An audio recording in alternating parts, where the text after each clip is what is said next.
This has been one hell of an experience.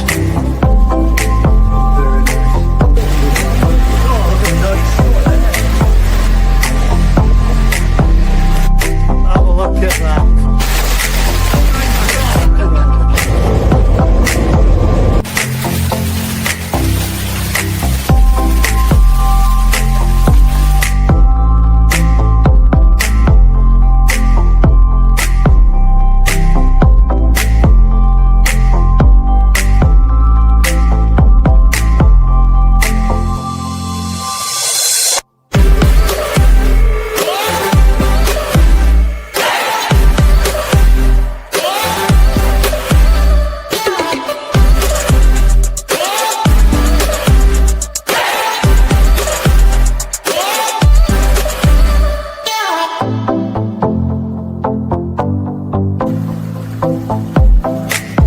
Chains in the garden.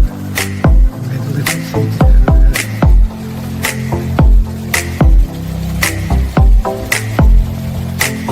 Into the little bush. So you can see inside. Show the family.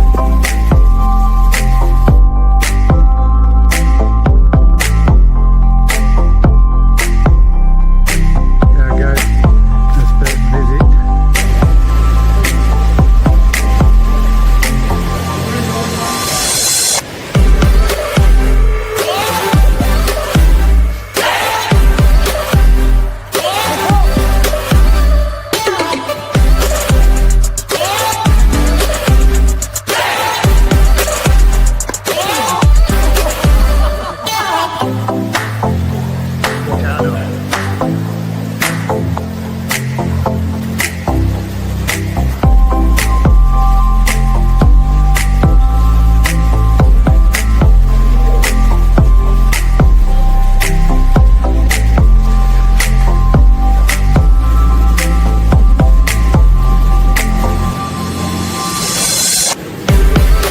Picking up his ticket, randomly just come up.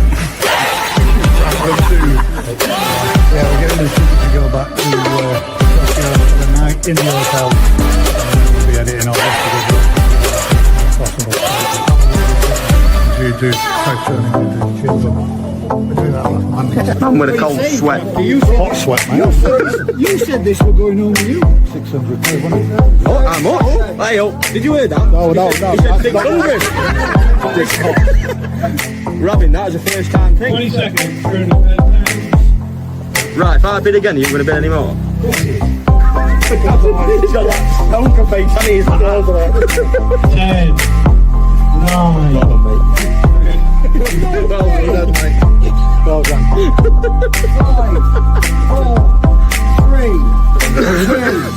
5, 4, 3,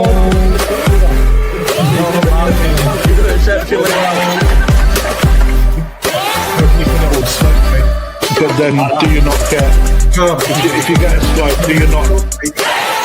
Does it not start to build up down? Sorry, I had to do it. Sorry. You've eaten everything I've ever built on a slope, mate. I forgot everything.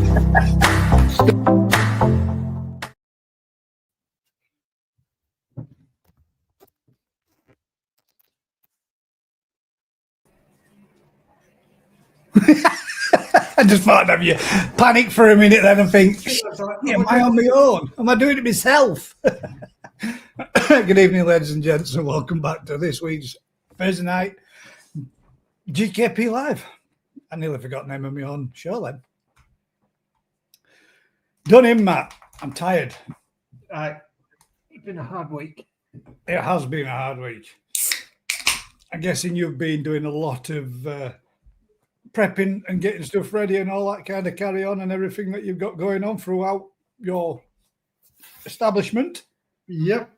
It's literally long days, late nights. Yeah. And you sleep bug all. I don't know about you guys, but I'm a nightmare when I got too much going on in my head, too much work going on, too much pressure. I cannot sleep. So last night, I know I was awake at 2:30 still. At 5:30 this morning, 9 o'clock was going off, and up I go again.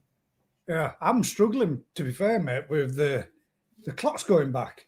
Feels like, I don't know, it feels like I should be home or going already on my way home when I'm still at work. And getting up in the morning feels like, I don't know, it's weird. I hate the fact that we still do it. And I really wish we didn't still do it. You know, springing the clocks forward and rolling the clocks back in autumn. I don't really think it's needed anymore. But which one do you stop with? The clock back or the clock forward if you were going to change it? But yeah, I'm struggling a little bit myself, mate. But it's been a busy 2 weeks. Well, it's been a busy couple of three and a half weeks, to be completely honest. But yeah, hopefully tomorrow everything goes plain sailing and we get all the fish come in nice and lovely and they get set away, jobs are good and everything works out just as it should. How many boxes have you got coming back tomorrow? 40 odd, I think. A fair few. There's I think between 40 or 50. But a good amount, mate. I've had to get 7 vats, 7, 8, 9, 10, 11, 12, 13, 14, 15, 16 vats, all jet washed out, cleaned up, decontaminated, tower stripped, new UVs, everything's been done, mate. And then all filled up, all up to temperature and all that lot of sort of. So it's been it's not a battle, obviously, but it's been a continuous get this one, do that one, do the next one, do the next one, do the next one, do the next one, and then working it all through. Thing right. The longest process is getting everything water in it. So we've been filling up the big ponds because we can leave them running all night and not have to worry about it. And then pumping from the big ones into the smaller ones, and you can get 4 small ones out of one big one. So it's an easier process doing it that way. But then when you're trying to go from one polytunnel to another polytunnel, and you're limited with pipe work, it's not as easy. Yeah. So what? Each one of your tanks are sterilised out, aren't they? Yeah, completely, mate. Yeah, we once we've done with the vats. Once we've finished with the stock that was in there, once that vat is now empty, everything gets Vercones straight in and it's left running for 3-4 days. And then that goes through all the filter, all the media, everything left running. Once we've done all that, the pond is empty, pumped out, jet washed out. And once we've got all that jet washed out, then the towers are stripped, the media is cleaned, and then the boxes are Verconed out. And everything like that, and then it's all put back together in reverse order, and then literally switch back on as a brand new fresh start for every batch of fish that's coming in. So how do you compensate for the new pond syndrome then? We don't. It's a myth, mate. So you go for exactly the same as everybody else's. Yeah. Because well, I mean, how else can you? You've got to. They get in, they come in. It's steadier. There's no light feeding, just slowly build it back up. But we also using PSB to seed everything and get them going as well as so. We've got loads of all this information will be available very soon. Coming. We're recording everything and doing it all tomorrow, so it'll all be out there. Oh, hang about. Peter says, thanks for the waders, mate. I found the leak today. Where was it, mate? Well, you're welcome, mate. Anytime. Don't rush with them. Keep them in case you need them. If you do whatever you're doing, bud, no rush. But yeah, I'm glad. Told you you'd find it once you can actually get in there and work around it. It's a lot easier than trying to look for a needle in an haystack. Giving yourself a bit more of a chance looking for a leak like you had. Boss, how much is this? What the hell? How much? That's me, sorry. I wonder where that come from. Lee Oliver says, question, guys. Back in 90s, people used to measure koi to the V in their tail rather than the tip of the tail. Why did it change? Well, I would have said more than likely, mate, is because that's not the size of the fish, is it? I mean, that's at least 6 to 7 mil. Oh, evening, mate. Sorry. I mean,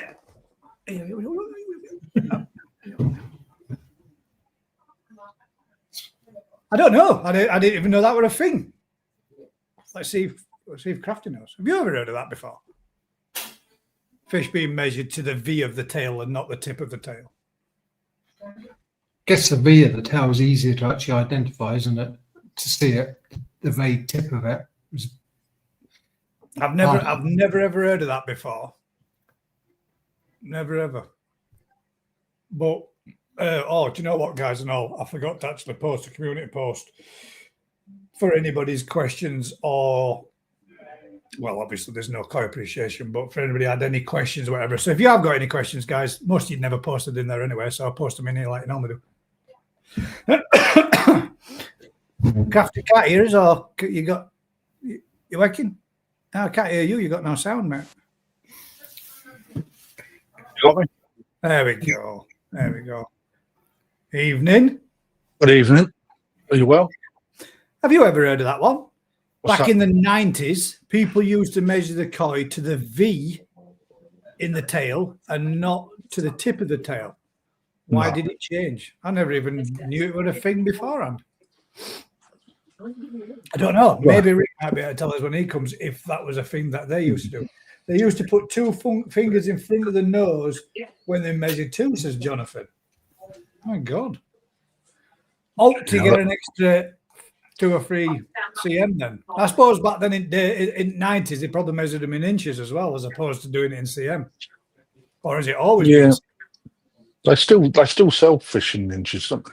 Yeah, they do, don't they? But yeah, everything else seems to be hobbyist purchasing, buying, measuring, and all the rest of it seem to be all done in cm or centimeters. Just so everybody knows, there might be a very big chance, and it really should be. So don't be surprised if it doesn't. Rick might not be joining us this evening. It is Rick's good lady wife's birthday, so they are out celebrating on that, and I hope she's been spoilt rotten and have a lovely day and a lovely evening. So Rick may not be coming. He did say I don't know, but I just said to him, don't worry about that, mate. Enjoy your evening, enjoy your day. Hope all the very best for you both. So it may not be very well coming on. Now then, I've got a topic for you. See what you think. And Matt's obviously got a topic this week. In fact, he should have 3 of them, not the cheap bars, chocolate bars that no longer exist. What makes a show koi? What is it that makes a show koi? In your opinion, what do you think makes a show koi? And there's a reason, Kev. Thank you very much, because this is a good chance for a good topic on it. There is a reason behind it, because a grand champion out in Japan had X, Y, and Z, which over here probably wouldn't have made to be a grand champion. I'm just wondering, what is it that you think makes a show koi? And then there's going to be another question off the back of this. What, in the UK or in Japan? Well, no, just in general, mate. What do you? Because There's 2 differences. Yes, that's what me and Kev were talking about. There is very much so, isn't there? 2 differences from Japan and then over here, because Japan seems to be more about the fact of the wow of the fish and how it holds itself, how it graces a bowl, how it graces a vat. They don't necessarily look into they don't pick it to bits, do they? If you know what I'm saying. They don't turn around. I mean, don't get me wrong, they'll be looking for body, they'll be looking for skin quality and all the rest, luster, and then pattern. But pattern, although it is a major thing over here, also, they're more about the grandness of the fish, aren't they?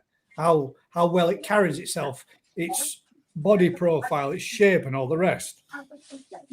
But it was just listening to the people in the group, in the works group today, talking and discussing what is and what they think, and how do you know? How do you find out what a koi fish showfish is, what is it that makes a showfish?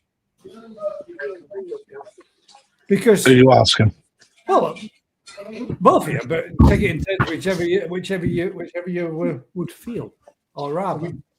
Are we talking a showfish as in one that you'd want to take along to the show, or a winning showfish? As in one that has got the qualities to be in the show? Which one do you think you can answer? I was cringing at your question in the first place. Well, this is the reason, because I'll explain a little bit more in depth to it. Because I turned around and said, I think the way that people could find out what makes a showfish is by attending some shows and having a look over in the UK, attending some shows and seeing what people put in and seeing what fish take the awards. Now, then that made me think for a little bit when I wrote it. I thought, now, does that necessarily make a showfish just because it wins an award? Because everybody that's took the fish there to show all believe their fish show worthy, or they wouldn't have entered them. So what is it that actually makes a showfish? Craft, have you been to a show in Japan? No. No. So, Gaz, answer this question now. On the fish that you see in the UK show scene, what percentage of those fish would you expect to be able to see in the Japan show? Oh, no. A lot of them. A lot of them, yeah. I would say a lot of them, yeah, definitely. It was just the math. For me, over there when I saw them at the Old Japan Koi Show, it was the body stature of those fish was above and beyond what I'd seen and experienced over here. I'm not saying that ours weren't as good, because they are good and they are very nice fish. There's also a load of old shit in there as well that people don't see. Yeah. There was lots of fish that was there where you just literally looked at it and thought, wow. Do you know what I mean? The mass of them. And I found myself not really looking so much at the patterns on the first whip round it all as we went round to have a look. I was just blown away with the stature of the fish, the size, the grace of the fish, rather than, wow, that's a nice example of that type, that specific, There's differences though. So the show scene in Japan versus the show scene in the UK is worlds apart. Yeah, worlds apart. So if we looked at the UK, we've probably discussed this 100 times, but what you're trying to achieve is a fish that is finished for a UK show scene. You're trying to sort of achieve that in Japan as well, but they don't necessarily look for a finished fish in Japan. And that's the two different things. So in Japan, they will judge for tategoi, which is a fish for the future. In the UK, they judge for a fish for now. And the reason for that is it's a double-edged sword. So in Japan, let's use us as an example, right? So I'm the breeder, Matt's the handler, Gaz is the owner. All right. So Gaz will come along. He'll like a fish. Matt will sell him the fish. Matt will approach me as the breeder to then look after the said fish. Okay. Now, most breeders won't even put a fish in for entry into a Japan show if they don't think it's worthy. All right. So it comes up as potential Japan show scene stock, so to speak. So that happens. Matt does the purchase. Gaz now owns the fish. I'm now looking after the fish. Okay, so that fish is swimming around. It's up to me as the carer of the fish. And it may not even be the breeder. It could go off to a place like Narita or NND to be the people that raise it, and they will then become the handlers of the fish. So they will get it to said size, enter it into the show after conditioning, etc. And when you start seeing how the judging works in Japan versus the judging in the UK, again, they're worlds apart, because it could be the fact that the breeders, well, it's not, could be, because they're part of the Shinkokai and the Breeders Association, them guys can also judge in Japan. So when you look at the show scene in Japan, you don't see a group of judges going round vat to vat looking at sizes. They literally form a line and they walk past, especially when they get down to the final few fish. There'll be no discussion. They'll walk past, so they'll nod to the fish as they go past. Thank you, Carl. Yeah, and then they put a little voting slip in it in a box, right? Where over here, you know, there's certain qualities that are looked at, but we'll get to that part in a second.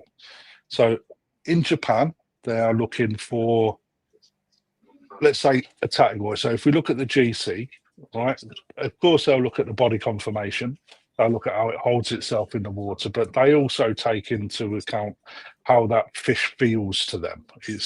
Because the way that they see koi is entwined in so much tradition of years and years and years, that if they're free fish in front of them, they will go, that one is the one for me that looks. But they'll also look at body, because they like big fish in Japan. Yeah, right? yeah. So Exactly. big fish will always seem to take the tick in the box, right? Which is why over here people moan about that. They want to see, oh, the smaller fish is better quality fish. That's the one that should have it, and that's because they're two different competitions. Yeah. Right. So in Japan, they'll look at that, but they would also, because of the breeders, if let's say it was a Shiro at Sori, for example, right? They know that fish is going back to Omasako's water.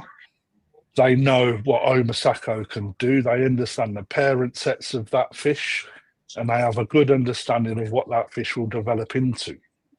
Right. So they take all of that into account, as well as what they're seeing at the time. So that is where over here it can't be achieved, because if we all owned a fish from Omasako that was of equal quality and then took it, every one of us took it back to our own ponds and then delivered it back on the same day after following a complete identical regime, the chances are that them fish will be massively different because the pond setups are different. Yeah.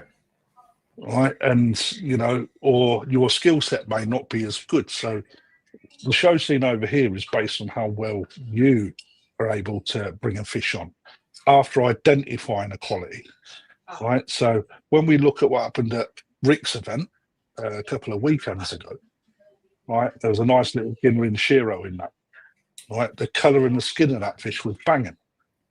Right. So actually didn't need a lot of work for a now fish. If it was at the top end of its size category with a little bit of body and the skin the way it was looking, that fish would have took a lot of beating because it ticked all the boxes of ready now. Yeah. So, you know, it's a massive topic, right? So when there's this argument about the Japanese coming over here and judging the fish, right, it would fuck so many people up, because the way that we look after our fish in the UK for a show scene to bring them fish on is not necessarily how the Japanese do it. Well, I'll say not necessarily. It's not how the Japanese judge. Yeah. Exactly. Yeah. So, So that being the difference between Japan and the UK, it's very difficult, isn't it, to determine or to say, in my opinion. I mean, I could look at a fish and think, do you know what? I think that's good enough to take to a show. You could look at a fish and think, well, this fish is good enough to take to a show. But I might not necessarily agree with you, and you might not necessarily agree with me. But yet we it's could about both opinion. Yeah, exactly. And this is the thing. A lot of people are looking for show quality fish, but don't show said fish.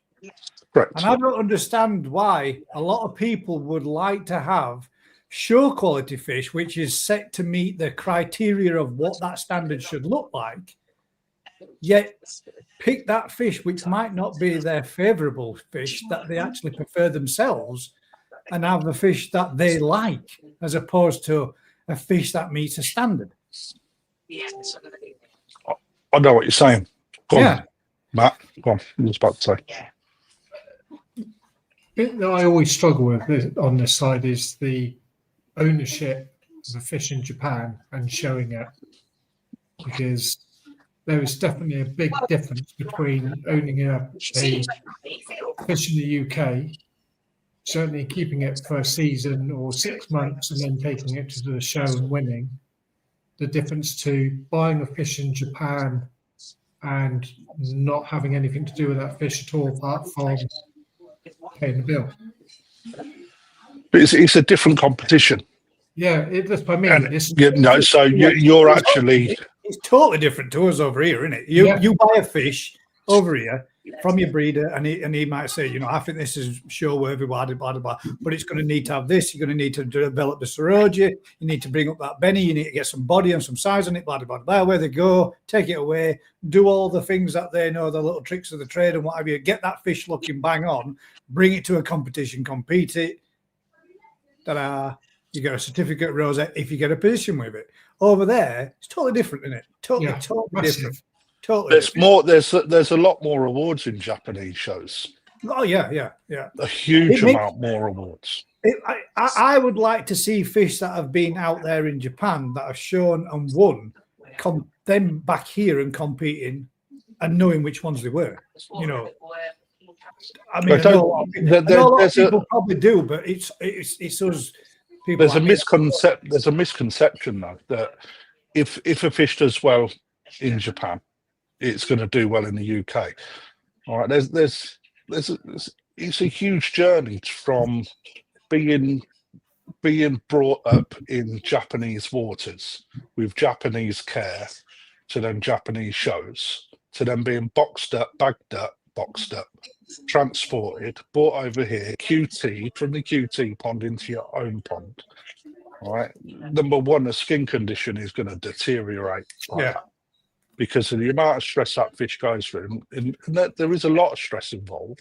Not nasty like nasty high octane stress, but enough for a stress for it not to look its best. Oh yeah. Right? And then it'll go into my pond, and then I'm like overconfident. Back it up, take it, but the skin's off. Number one, if the skin's off a fish, and it's up against something that's got the same sort of body conformation, all right, straight away it's on a losing battle because same body, tick, 30, 40 points each, all right, skin, 20 points, 5 points. So straight away you're 15 points down. And that's how the criteria sort of works without being drilling down too much. So that's where the comparisons are coming. So straight away, when the judging goes on, they'll look at that, right, they're about equal, that's better than that one, drops a few points, picks a few points up. So this fish now that was in first has now dropped to second because the skin has outshone it, so to speak, because the look is so much better. It's like Kev was saying that the GC, I don't know if it was last year or whenever, but the grand champion over there had a red eye, and that wouldn't have probably become a grand champion over here because that might have got a mark down for that, depending on judge. That's not if true. There was something else, of a grand champion size, equal body, blah blah blah blah.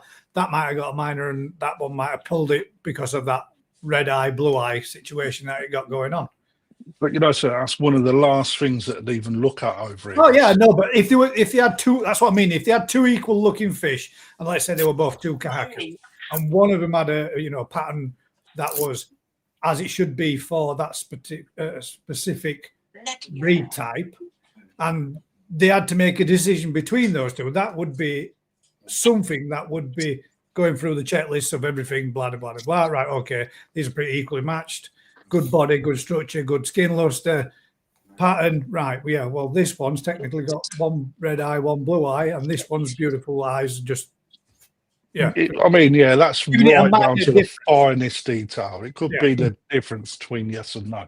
The competition in the UK where that was, well, it wasn't a red eye or anything, but there was two fish, Cy Ellis. At the junior koi show, he had the two fish that were against each other for GC. right? And there was a lot of toing and fro's about which one takes it. Right, so that's what the body was the same, skin looked the same, and so they should have come out the same pond, right? So, you know, he's followed a regime, and then both of them fish have took to that. So then it starts to come down to the smallest little details for it to then take. And sometimes certain things like the difficulty will also come into the opinion. So, for example, Kahaku versus Sankey. Well, the difficulty factor is that a Sankey is harder to get on point than what a Kahaku is. Yeah. Right, because you've got an extra colour. And with that extra colour becomes more technicals. So therefore, if you've got 3 technical points, being Shiroji, Benny, and Sumi, okay, then Sankey has got 3 technical elements to achieve, where Kahaku's got just Shiroji and Benny, which is 2. All right. Well, if this Sumi is brilliant, I'll back them up putting balloons up on stuff. B-side.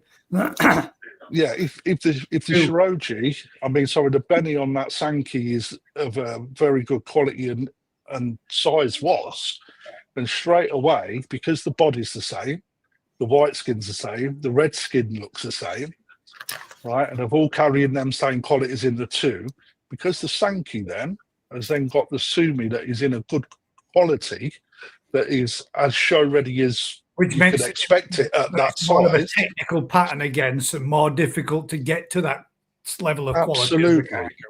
That one would then take the favour in the judge's eye.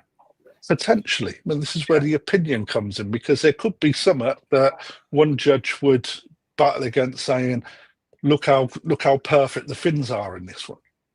You know, and then they would talk it out. You know, it's like, it's interesting, isn't it, with what level and detail that they go to, and what can actually make or break the difference between a show winner or a runner-up. It can be minuscule points, even in the GC, the national this year. The Sankey that took the GC at the Great British Koi Show come second at the national. And wow. when you actually see it, an impressive fish. I'm not knocking the Sankey. That must have been an impressive fish to beat that Sankey as well. It wasn't that. It's like, if you look at the same fish in the 2 different shows, the skin on the Sankey at the national was not on par with how it was at the Great British. So the conditioning of that fish had improved for the Great British. Yeah, you know, when you put them 2 against each other on different days, yeah, and you know, it goes down to that as well. So when you constantly hear, you know, people don't see the fish on judging day, for example, and then people turn up on the Sunday, that fish is by far better than that one. Actually, on the day before, that fish potentially had a better quality, because it had held off on the stress, and now the fact reacted to the water. They've had that extra day. They got used to the water. They settled down, not stressing as much. That's it. Now They've coped with yeah, absolutely. You know, it's one of them things that, for me, you know, if people laid off the judging sometimes, it would help. But you've got to have your own opinion. Oh, right? yeah, but you've also got to have your own opinion based on the same criteria, which is very difficult to do. If you were interested and you were wanting to think, you know, right, I keep koi, I like my koi, but I'm interested in getting into the show scene side of things. A good place to go would be to look at previous koi that have taken prizes in the shows over years gone by, so you can see what takes a result. But the thing that made me think like is everybody that's took their fish there believes that their particular fish is show worthy. That's why they've took it. But just because it doesn't get a result, or may never have had a result, doesn't necessarily mean that that fish is not a show fish because it's been to a show. It's just That's the beauty of the show, that the beauty of it, that anybody could take their fish along to it, whether it's the right thing in some people's eyes or the wrong thing. but it is a beautiful thing that you can take your fish along there and show off your pride and joy. Yeah, well, there was another gentleman that answered the question, and he said, "Look, you can take your fish, whether it be size 1, 2, 3, 4, 5, whatever. You can take your fish, you can enter them in and see how it does, and then in that category sizes that you've gone up against, go around and look at the qualities of those fish that may very well have beaten your fish, and that gives you an example of what you're aiming to achieve with your stock itself," which I thought was a pretty damn good answer, to be fair. That's exactly what you should do. Yeah. Right. The other thing is, sorry, I'm stuffing my face. Yes. Listen to certain people for feedback. So take your fish along. All right. Yeah, this is what I was going to say. One thing that you've got to look at as well is the entries. Okay, because it's all well and good having 750 fish in a show, right? But when you break that down, there's so many different varieties and so many different sizes. That matrix for every single variety and every single size starts to really spread the amount of entries out. So, you know, your Kahaku size 1 will only go up against Kahaku size 1. All right. So if you're the only person that has bought a Kahaku size 1, guess what? You're winning Kahaku size 1. Yeah. All right. So that'll never be the case because it's such a well sought after. Well, the national and the talent show in size 1 and size 2 didn't have any entry this year. Mm-hmm. Yeah, that's the thing. But what some people will do is they will buy a fish to try and win an award. So they'll look back over entries and try and highlight the lowest amount of entries in a certain size category and variety, and then they'll go hunting for that to try and win it. And play the odds, so to speak. Mm-hmm. Yeah. Yeah. You know, which is Becco's one of them, right? Yeah. Well, because it's only Becco but now see against the Becco. Exactly. It was, but what we've seen from it when there's a less fish there, the following year, this year, from last year, there was more Beccos than what there was the year before, wasn't there? So I mean, people obviously thought there's a gap of space. I've got a nice one. It's well worth having a go with. But it's also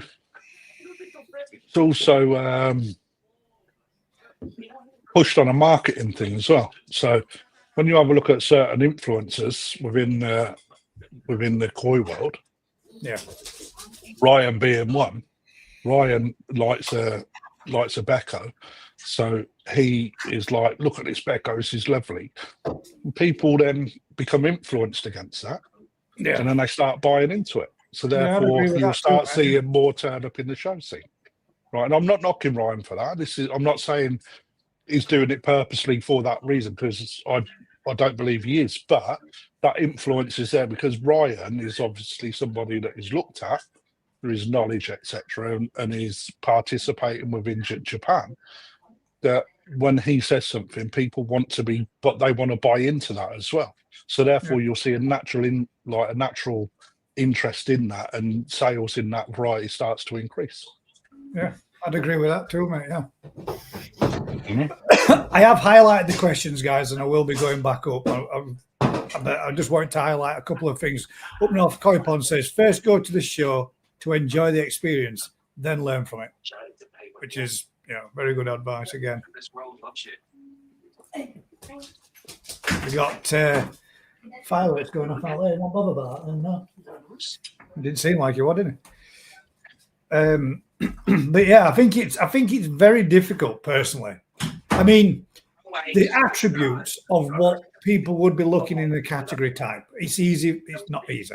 It's easy for the people with the experience and knowledge to be able to say around and say how well that particular fish might do over in the UK, or pick that fish to be competing out there in Japan, like Ryan, for example, which he's quite good at doing and has good results from it. But for somebody, my suggestion was to the gentleman that was talking about wanting to learn more and what makes a good showfish was Still haven't answered the question, by the way. well, it's almost impossible to answer, mate, isn't it? Really, it is. I'll tell you what. I'll tell you what makes a good showfish is one that is full of quality. Yeah, Great body, great skin, great colour, great deportation, great reticulation. There's lots of boxes to tick. That's what makes a show koi. That whole checklist. But when do we start? You're never going to get all them boxes ticked. And when do we start calling it a show? When do we start calling it a showfish? Some fish are showfish without 100. You can look at a fish and you can go, that's a contender. Yeah, but that's the point, isn't it, Crafty? You could have a fish that's unfinished and not ready for show, but is a showfish. It's still contender. Because it's going to contend, or potentially going to contend in a year's time with some work. Yeah. And then you're going to have showfish that are show ready. Show ready and contend. Yeah.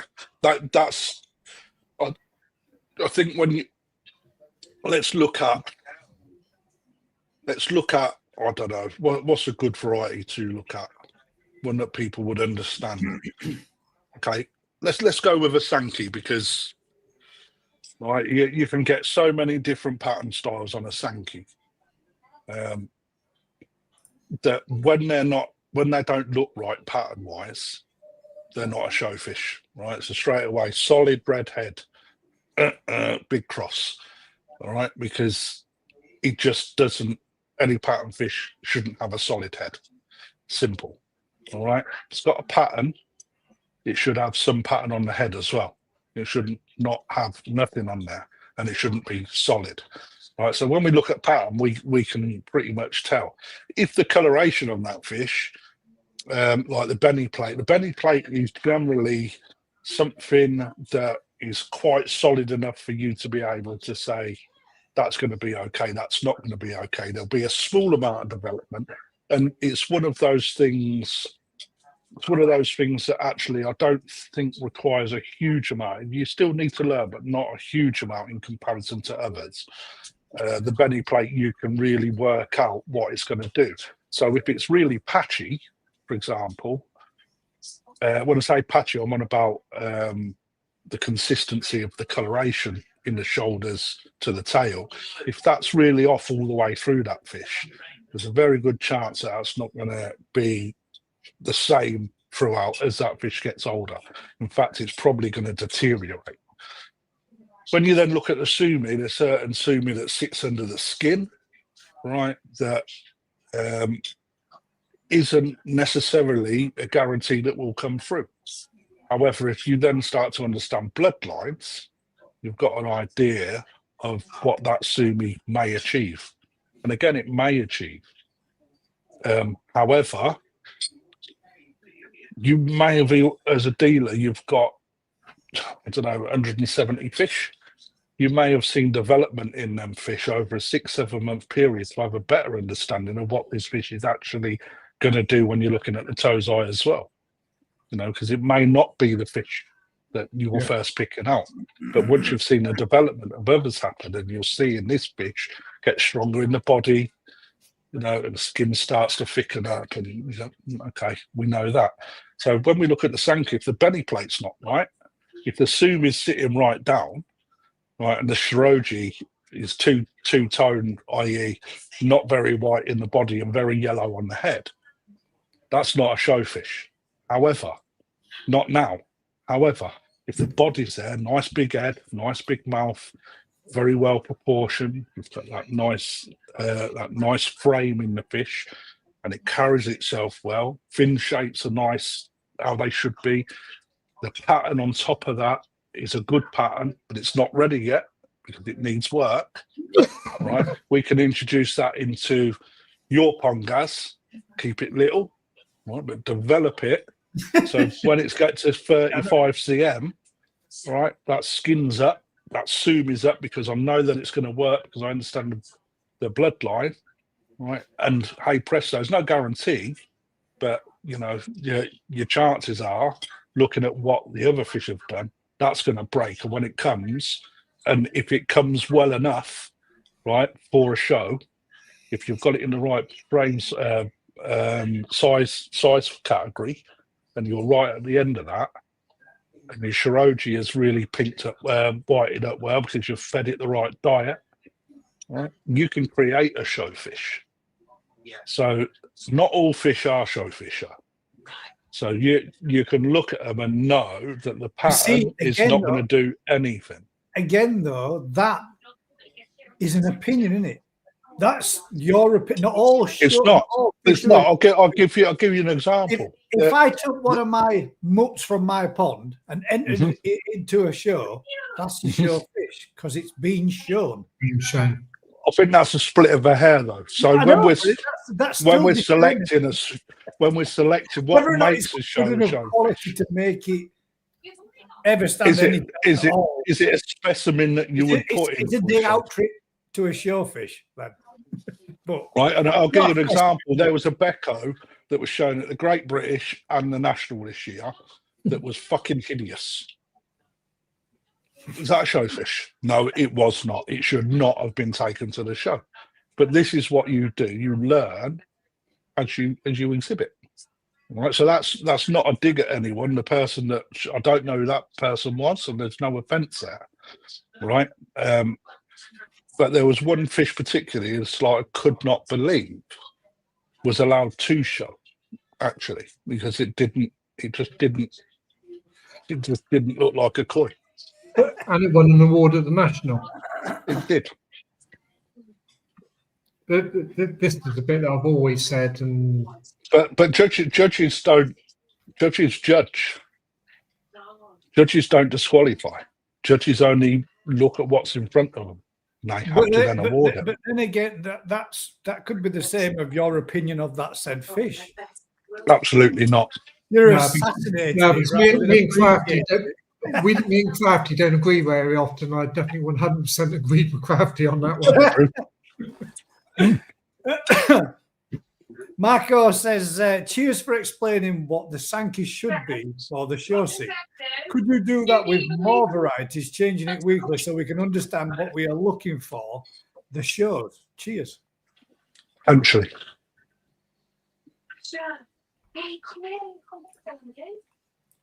And you can't polish your turd.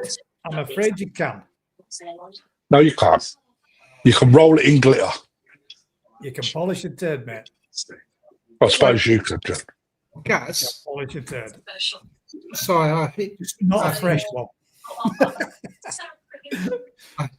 I hate asking you to do stuff that you're probably already reading. Colin's comments about the show scene. This one. I think regarding show, a lot of people have some banging koi, but are reluctant to show because of the people who already show and the click. And there is a click, especially at the National. I disagree with that. I want to say I've been to quite a lot of shows, and there's been people, if I've approached them, and there's been people that have spoke to me. I have never had anybody turn around and snub me and say, "I ain't talking to you because you're substandard." Not in my experience, but I'm not saying they're in Colin. Green says 100%. But I disagree. Let's face it. I disagree on that one. Yeah, if you look at it in all aspects of life, there are people that have better quality things, better cars, better whatever it might be. There are all walks of life that have things that they perceive to be better than other individuals. But again, that's just an opinion, isn't it? You think about the people, certainly over the last 2-3 years, well, the last 2 years for definite, that have just gone on to the show scene, enjoyed it, coming back, re-entering, want to do it again next year. If there was such a horrible click that people didn't want to be involved in it, and also that they couldn't actually go and buy on a workingman's salary to shave quality koi and bring it on. Vince, you can go out there and buy fish. You can get an award at the show without spending big bucks. And that's been proven so many times, hasn't it? Yeah, exactly. Oh, No, I mean, Vince has put there, I was snubbed last year by a few of the high-end show people. And was you? Or was that just because you're not their kind of person? Was it because you were showing fish, or because there was somebody that you or they wouldn't associate with? Is that anything to do with your fish that you're showing, or you showing, or is that just people's opinions on an individual? it's the same in whatever job, whatever hobby you do. You can have a clique of people that you're going to be able to mix with. There's always cliques in all walks of life, isn't it? In everything, in every aspect. I mean, I know what Vince is trying to say. I've competed and competed dogs in flyball, and I've raced my dog, and my dog cost me 40 quid from a farm, and my dog panned the arse off a lot of people. And there were other teams there, there were other people there that turned around and said, your dog will never make a competition dog. It will never compete. He'll never do it. And that was from a first introduction, trying to join a club, trying to find somewhere local to me. And I went out. They weren't interested. They didn't want to use me. They didn't want me or my dog.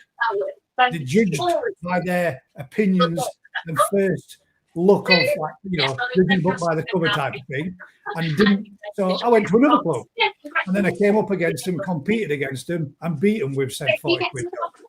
And not only that, went back to a display that they were doing after my dog had retired, and she still beat them. And she stopped competing, and 8 years later in life, and still beat their best dogs. But that's how things are. But I mean, do you not do it because some people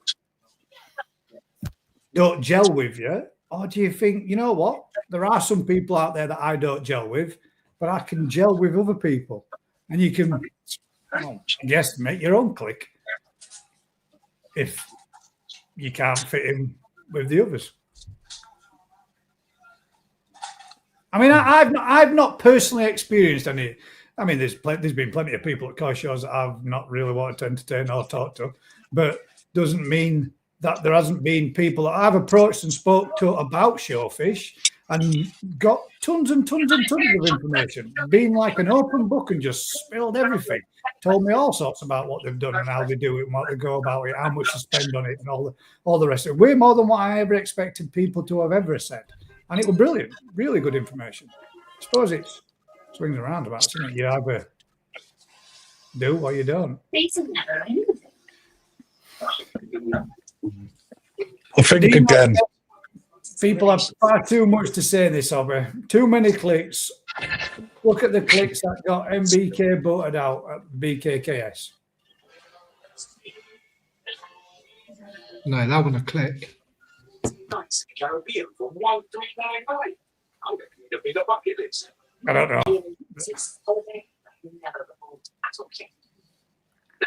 Very impressive, actually. Exactly there. See, Dino, glad you spoke to me, even though a lot in Camembert end. When I moved my energy use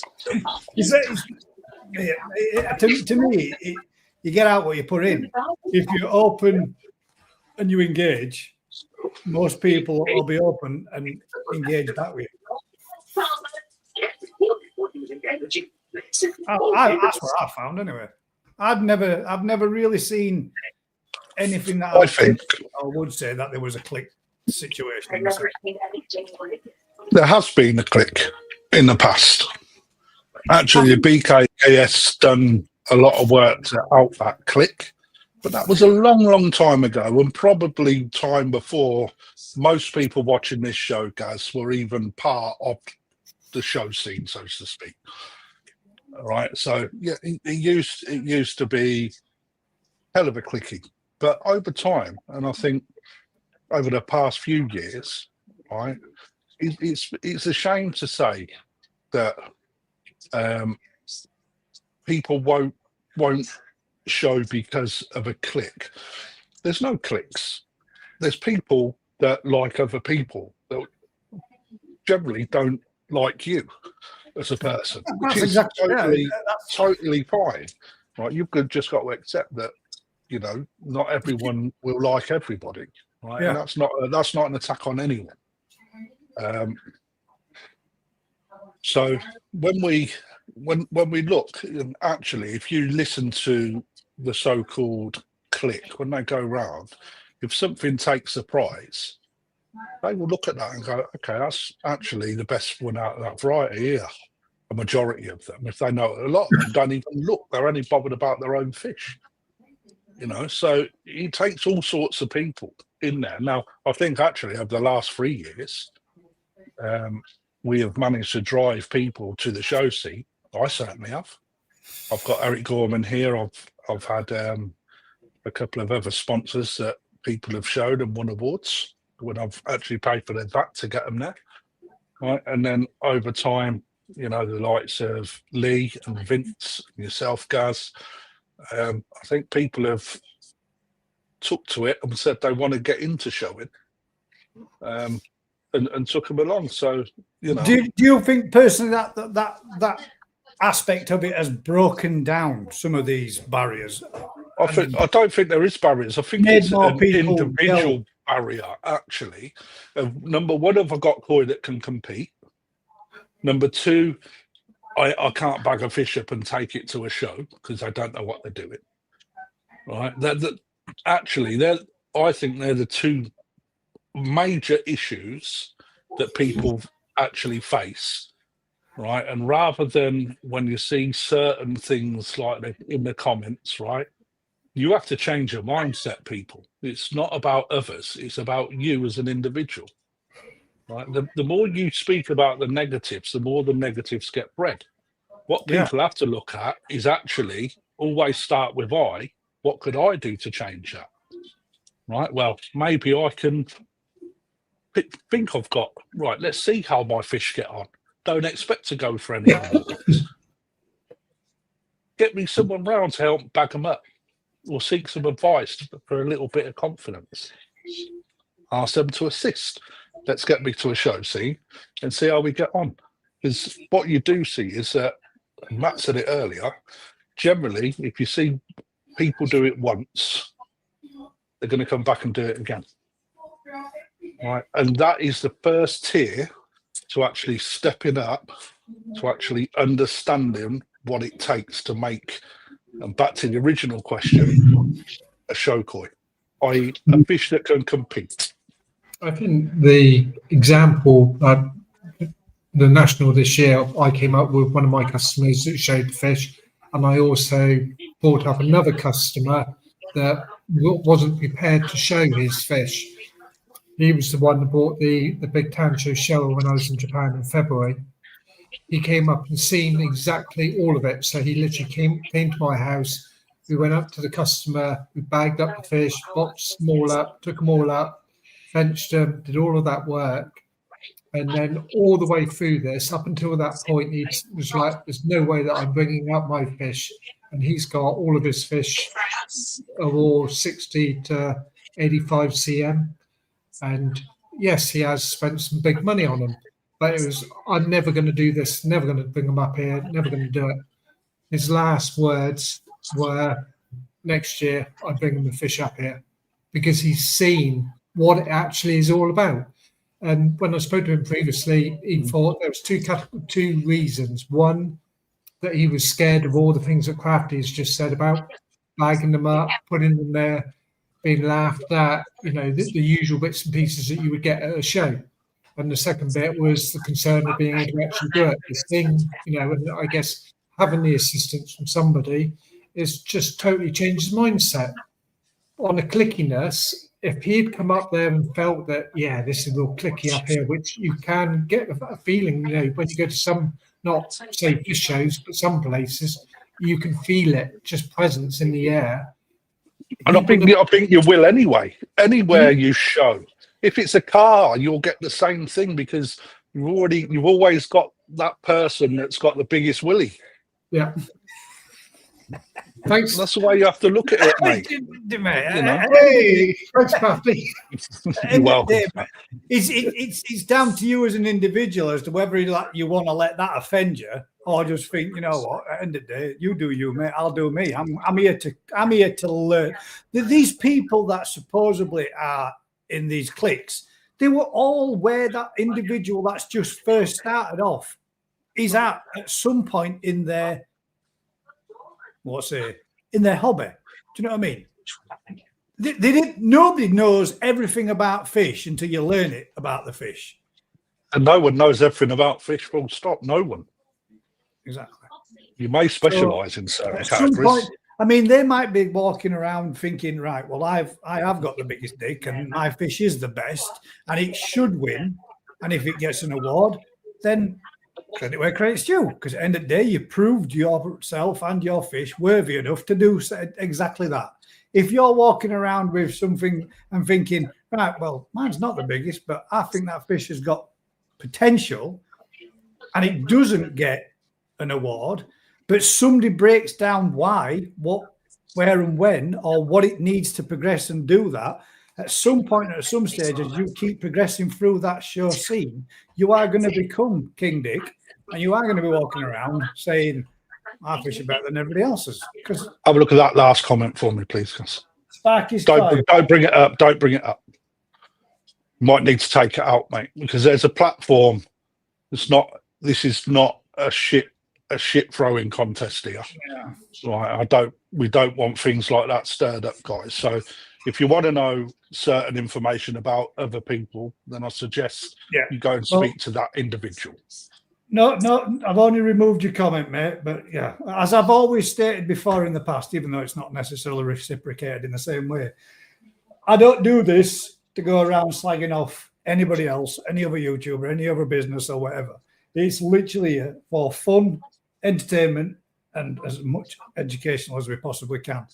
If you want to find out that, I suggest, and obviously the other person who asked as well, same question, then approach the individual and ask them. Going back onto the subject, with the YouTubers, I think this is where the YouTubers have done the show scene huge compliment. Absolutely. Because the YouTubers filming like what it was last year actually, when myself and Rick, when we went up to Vince, helped bag up, take them all up there. Vince diaried it all. He put it all out there so everybody can see what is the process of taking them up to the show to get them in there. Previous to that, or previous, Dino, right? Nothing hit a nerve anywhere, mate. Right? So you keep poking the bear, mate. Right? Let me tell you one thing. Right? As much as people point the finger at me, I've got no influence on the BKKS and who they have at a show, mate. Believe it or not. Right? Simple. So, people know that me and Dan don't get on. Right? I'll put my washing out there. Right? And if you want to know the reasons why, hit me up and I'll tell you. I haven't got a problem with what Dan does as a business, and I've spoke to him, and it's a completely different business to me. Right? It's not because we're both dealers that we don't get on. It's completely personal. Right? And history and what's happened in the past is the main instigator behind that. Right? I don't get involved with MBK. I've got no care what he does. Right? It's his own business, and I wish him all the best with it. Right? I don't, like we said earlier, not everyone likes everybody in this world, and that's just the way it is. But ultimately, people seem to think that because I've got an opinion on things, that I'm a driving force behind certain things, and I ain't. Right? But you guys can carry on thinking that. All right? Especially your little fucking click, Dino. Just saying. That was so professional, crafting right to the last minute. I don't really care, mate. I get fucking sick of it. People, you guys don't know shit, right? You think you know. That's the problem, right? And I said it earlier. Always start with I. Look at what I'm doing rather than what other people are doing, because generally, when you're pointing the finger in another direction, you're passing the blame somewhere else. That's all I'm going to say. Fair enough. And on that subject, if you've been enjoying this kind of content, everybody do no, let's go back to a couple of the questions. Mike Thompson just put a comment up there. Literally seconds. Mike, Smack on. I've been showing that one. Yeah. I have got some to go back to. That is for sure. I've been showing koi for 10 years and never felt a click in general. There are always people in the hobby to help. It's a great hobby. I'm made friends in it. There you go. 100%. Totally is. I'm going. Sorry to interrupt you there, Matt. You are so right, mate. I mean, it's a double-edged sword, the YouTube thing. All right, because number one, it has really helped people that didn't know koi shows exist, right? And that's what we was finding. There was a good night, Dina. There was a decline. There was a decline in people visiting shows, right? And that's why the show scene started to fall off a little bit, because there was less and less interest. Right. And then with the rise of YouTube in the koi scene, that was starting to then show more people, and then more influences started to come on board. Right. I blame Gaz as well. See these shoulders, mate. Might not be massive, but they're broad, and I can fucking carry a lot. But with YouTube, the YouTubers come along. It did say good shit, no. YouTube has come along, started to document things, whether it was a shit video or a really good video, it started to generate a little bit more interest, right? And I certainly was one of them people that went round to the show scene, started doing lives from there, doing every single fish vat, and at the time I didn't know probably a tenth of what I know now, right? And that's the difference, it helps. And Vince and Lee, two different ends of the scale with regards to the koi that they bring, right? And I'm sure that Vince won't mind me saying it. I know Lee won't, but Lee spends a good amount of money on fish. Vince not so much. But it doesn't matter. This is what I'm getting to. Yeah, but Lee has spent equally probably the same amount as what Vince has on a fish, and taking it to absolutely the top end level. Absolutely. But what I'm getting at is there's two different ends of the spectrum there, and two different ends of the spectrum still achieving good things at a koi show, right? So that has only spurred people to get on board with first time showing, right, and return showing, right, of fish of lots of different values. Right, so yes, a YouTube, but then on the flip side, because you've got to look at it as a balance, all right, it's also YouTube also potentially shares a lot of bad practice, a lot of misinformation, and sometimes with good videos, people won't go because they'll just wait for a YouTube video to come out, and rather than spending a tenner and going out and having a day. But I was talking to somebody about this, and although Crafty, I mean, it's difficult. It's difficult to get people to a show in the numbers that we would like to see, because you can do it all online. You can order your fish online. You can order every single part that you require for your pond online. You can sit there and enjoy content about that topic, hobby, subject, whatever, online, and you can sit and do it all. The show as well at home online, so we're kind of on camera. We're kind of almost in a way. It'd be nice for the YouTubers if the YouTubers did a pact where they wouldn't show any clip of the national or any show for 2 weeks after the show had actually happened. What are you laughing at? Oh my God, I reckon you probably would have got away with that. No, it's just until he said what he just said. Oh dear, never mind. I give a fuck.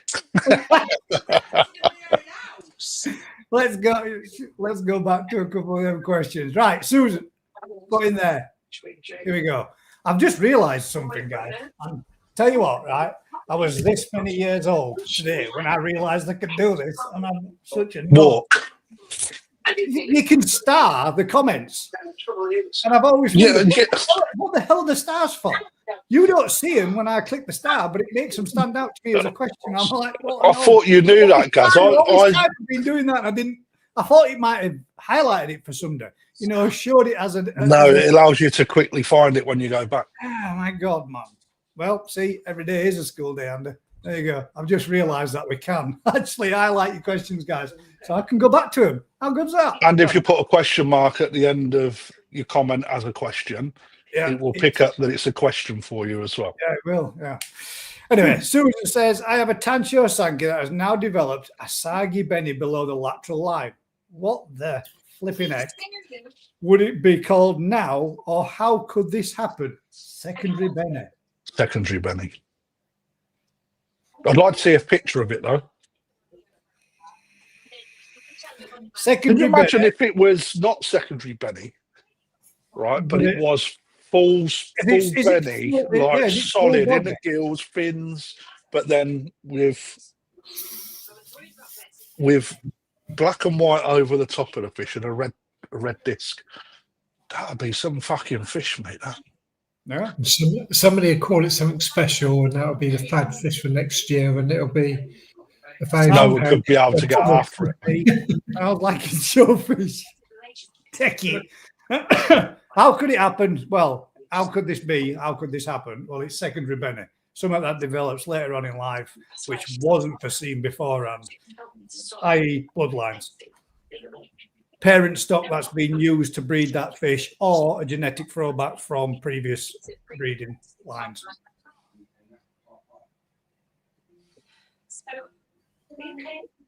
But I dare say that's secondary Benny. Yeah. Even though, apart from using salt to treat sleeping sickness, what else can salt be used for? You give one, Crafty. Matt, you can give one. You could give one first, Gaz. Right then. So apart from Misty Bomb. it can also be used as an aid or used for reducing ammonia in water conditions. Yeah. Go on, Matt. Yeah, go. It can also be used for healing of damaged part of the body. The same as things like if you had an ulcer, you would do a salt dip. Yeah. Go on, Crafty. Well, are we going to keep going around in a robin or? No, because so osmotic stress reduction is one thing. there we go. So it helps recovery, used as a tonic. So if your fish is going through a recovery period, it will help the fish osmosis on the osmotic process to regulate, so therefore casting energy and fixing rather than other things, basically. That was going to be the one that I actually said, but I thought I'd go with the other. But see, that's basically, if you want to break that down a little bit for them so that they understand what you really mean by that. Because we're talking about osmosis systems. The osmo regulation is basically a fish his natural solidity of his body is. Yeah, is what it is. So it's like I can't go too much into it scientifically because I haven't gone that much in. However, when you look at what salt does to a fish, all you really need to know as a hobbyist is that the osmoregulation that happens with a dose of salt means that the energy that is used for other things is reduced. Therefore, that energy can then process into, I don't know, scale replacement, fin repair, like rebuilding the luster or the slime coat on a skin, etc. That's what it's about. So adding salt gives them an extra mineral that they would normally have to do by going through the osmosis system, which then allows them to be able to concentrate their energies into getting repairs or damages better, or picking up quality better in the sense of a damaged scale, damaged peck, and it can put that energy into that rather than trying to do it necessarily all itself. Is that what you mean in a sense? Was that? Well, yeah. If you want to go into it, yeah, mate. Yeah. Yeah. Was that another much, one, Gav? Were you just giving more info to crafties? Yeah, more info on mine, mate. More info. Yep, man, Robin, up next then. Go on, keep going. No, it's your fucking go. So, with salt... Parasites. There you go then. It can be used for treatment of some parasites to knock them back. I've had my... That's round robin. Keep going. It's because of the same osmotic process dehydrates the parasites. And the parasites... There we go. Is that you adding a little bit to mine? Or is it actually your go? It's actually a little bit more to mine. But in all my trials or my occasions, I've never been able to eradicate parasites with salt. Yes. But you can definitely notice a difference or a reduction in numbers using salt. So there you go. And number one, it reduces stress. And nitrite poisoning. And nitrite poisoning. Go on, Matt. No, I can't go again. That's about it, really. However, it can also have some negative effects. Yeah, like on my pumps. Wow. You said, hang about, you said that, yeah, like on my bumps, just No, as you were. pumps. Sorry, pumps. I thought you said bumps just as you had your hand in your inside your shirt, rubbing your breast. Yeah. One of my pressure pumps on my drum systems have aluminium and metal. So you get the corrosive side of and oh boy, it just plays havoc between the two metals. It just reacts and it's salt. There you go, Vince. Vince has added one in there. Salt is also a natural disinfectant.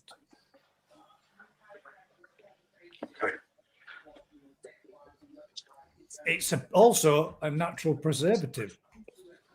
I'm not sure if it's a disinfectant. If you wanted to keep your koi that may have passed away, you could always rub in a lot of salt and it'll preserve it for longer. It would be a disinfectant, crafty, but at huge levels. Yeah. Not the levels we use, yeah. Not in your everyday koi keeping. Yeah, there's a good fair fuel. And with regards to salt, considering what we're coming into now, salt is really good for clearing the roads and the paths. Oh my god! Oh dear. Yeah. Also, okay. Let's do a few disadvantages, because bearing in mind certain. Now there are more than one, but I only really knew of one. But I shall be credit where credit's due. I was told of a few others when I mentioned this, but it can also prevent use of certain treatments in your pond when you have salt in your water. Such as? Yeah. See, formalin. Is it formaldehyde? Formalin and malachite. Yeah. It creates a toxic reaction to that, so you'd never want to do that. If you PP, it can also reduce the neutralize the PP. Yeah, that was also create was mentioned. Also create the ability to burn the gills as a result, which is something people don't know. And if you've got antibiotics as well, it can reduce the effectiveness of antibiotics within a fish. No, I didn't know that one. Okay. Anything else? Can you think of anything else, Matt? I said one. Crafty said one. It's really on you now, and we move on to the next subject. No, I can give you some more. Yeah, let's move on. If you've got pond plants, it kills you. Well. But that depends, because not all pond plants it will kill, but some of them. That's right. Depending on like from 0.3 and above, you'll probably kill them. Anything from 0 to 0.3, most plants will tolerate it, but not really thrive within it. What about salt within filtration systems? What effects would it have on beneficial bacteria? Again, probably knock it back a little bit. If Slows depending down on the breakdown. depending on the level of amount you've got it. So when you add salt to your ponds, do you just chuck it in the pond or do you dissolve it in a bucket first? When I'll I've throw the added it, fucker in. when I've added it in my pond, I always used to dissolve it. But now I will never dissolve it ever again. I will just chuck it in. In fact, early days I used to dissolve it, but now I would just chuck it in. But to be completely fair, there would be very little reason why I would add salt in my pond anymore. Because normally salt is put in with water at certain temperatures. Because my pond's colder, it would really have little to no benefit in a sense. On my main pond, if and I don't do it anymore, but when I first did, I was having 19 sacks of salt in it. And you can watch them all swim away from it, can't you? When you do it. There would be a literally pile of it in the corner, where you can imagine 19, 25 kilo sacks of salt going in there, and you just end up with a great big pile in one corner and all the fish over the rest of the 3/4 of the pond, and they just stay away from it. But I guess what you don't want to be doing is dropping it down onto the fish. But, Yeah, obviously. Yeah. You don't want to be pouring over top of them. Salt also, oh yeah, I said that one, Dark Horse. Salt also helps with stress. It does, 100%. Good little tonic to add when shipping your fish or moving your fish for a show. A little bit of what's that product called? Fish safe and a little bit of salt. See. Right. So, what about if your pond is particularly troublesome with regards to water quality, and your fish are sometimes a little bit, let's say, that they send you a message that they're not that happy, but then you add salt, and then your fish seem okay. Could it send a false message because your salt acts as a tonic, and therefore the fish seem to cope better in shittier water? I.e., it'll mask it, won't it? Yeah, Absolutely. I suppose it really would do, wouldn't it? Because you could be reducing your ammonia levels in your pond and not actually know what if the you're not true water level- testing, Yeah, and you just put salt in, and then everything seems all right, and actually the living conditions are not good, and you're using a complete tonic all of the time, it doesn't always show you what's really going on in the pond as a result. got to bring this one up before we go any further. Rob Fox there. Jonathan, Mythbusters polished a lion turd, and it was. You can polish your turd. Let's see if there's any more that I can put little stars next to. Let's see. There's a very loud TV in the background. Thank you very much. Yeah, sorry about that, mate. Not much a question, but more of a statement. Just trying to see if see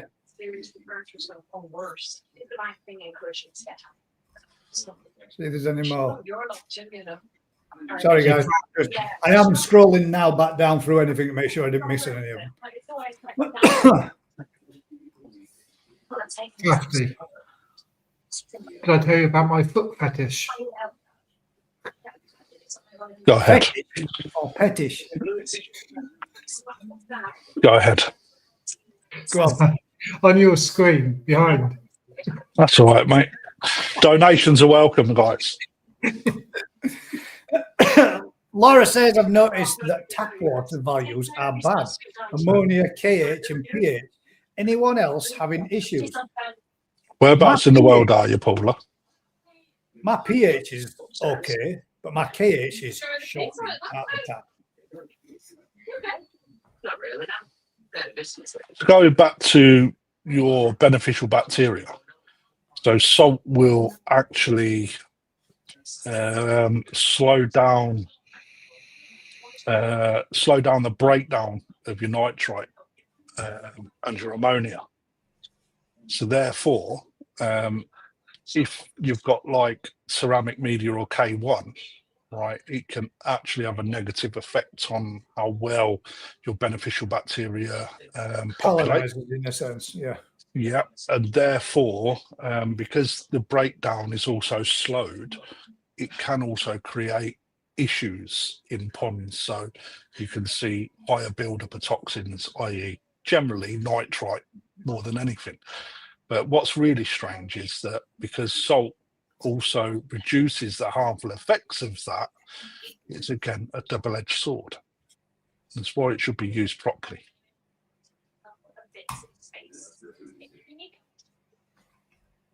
Let's go. Keep coming. Let's go down. See if there's any more. Dr. Campo. There's a good one there with sun. While I look for any further questions, Matt, what was your topic for this evening, my good man? So, Oh, he's so shit in it. 4 weeks I've been asking him for a topic, Actually- and all he's showing me is chocolate bars. so this week and last week, I've been planning and adding up calculations for making my pond smaller. Probably the first person that's been making their pond smaller. That's a good idea. How many people have ever worked out their ponds trying to calculate their water to the average packet of medication? So, like most of the fluke treatments are 25,000 litres. If you build your pond that's 27, you've got to buy 2 packets to be able to treat once, then another packet to be able to treat your second time, but then you end up with a 3/4 open packet for the next, well, we're talking flukes here, probably for the next 2 weeks, but for the next 6 months. So My advice when building ponds is always work out your volume of water based on medications as well. So when you look at that sort of thing, yeah, I always point to, like, when you look at one of the most popular treatments, i.e. fluke treatments, 5,000 gallons is generally bang on one big dose. So as soon as you go over that, you've got to buy 2. yeah, and it did make me think, because by over halving the pond, I came down to 32,000 litres. And then I'm thinking to myself, do I actually make the pond smaller again to come down to 25,000 so that I don't? And then it made me think then I wonder how That'll many reduce your medication, mate. It will. Yeah, It reduces it will. cost of your medication. But to be perfectly honest, I generally don't really follow the proper guidance anyway. It's like when you work it out, if most ponds aren't, let's face it, most ponds are not to the tier medications. In fact, I'd say 99.9% of ponds aren't. So I always overdose based on, okay, put that a little bit more in, that'll be all right. Well, we worked generally out. We worked out today how much aggregate I've got to bring in just to backfill the back of the pond, and there's 21 tons of type 1 stone. Why don't you just make 2 ponds? Because of one, well, I could do, no, I couldn't, because I basically Why don't you make a smaller pond and use it for Tamasaba? Yeah, We've done that. the idea for us is because at the moment we've got the 2 ponds either side, or the 2 sheds. And Is it the one in the polytunnel? Yeah. No, it's the one right between the 2 sheds. Oh yeah.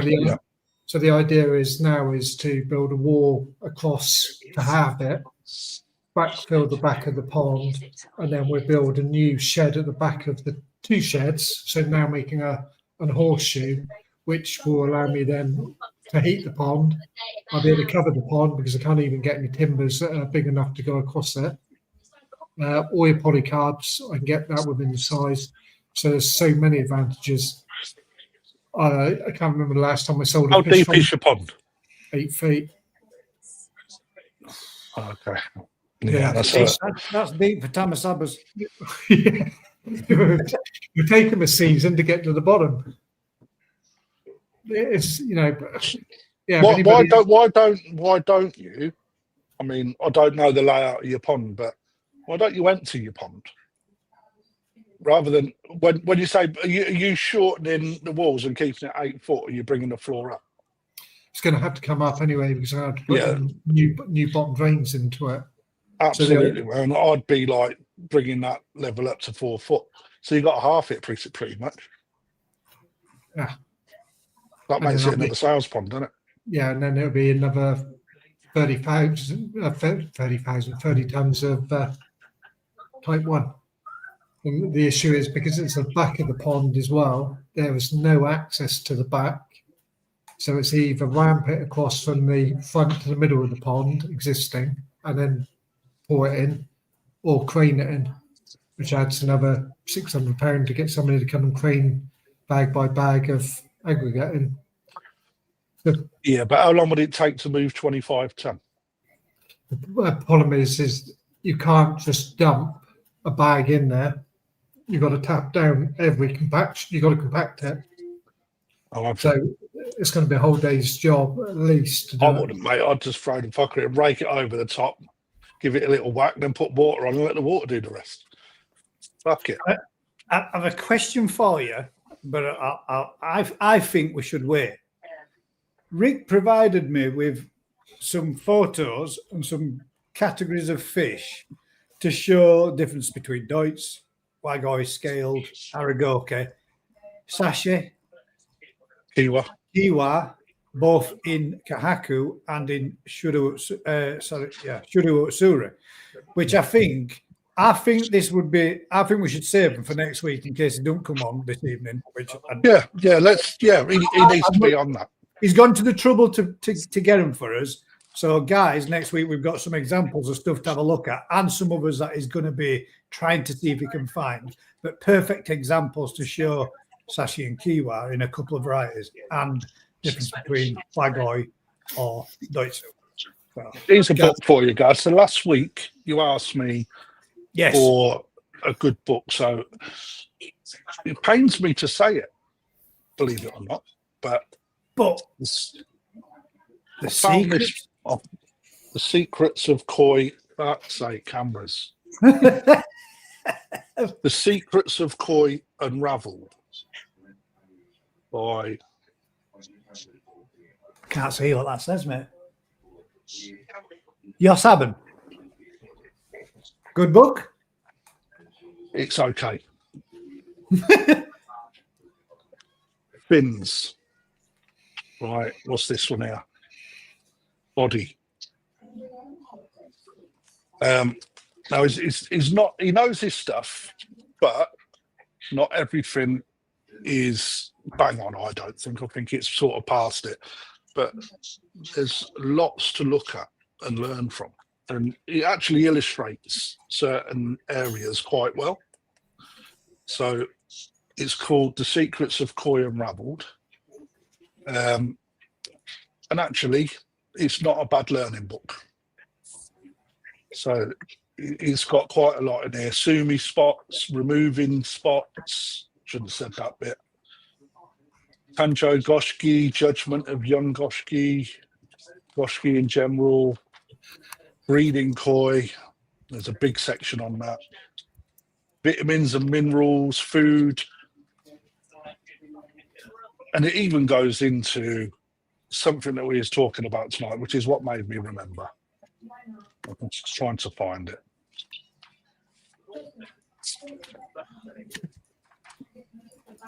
If I can. Skin. Body.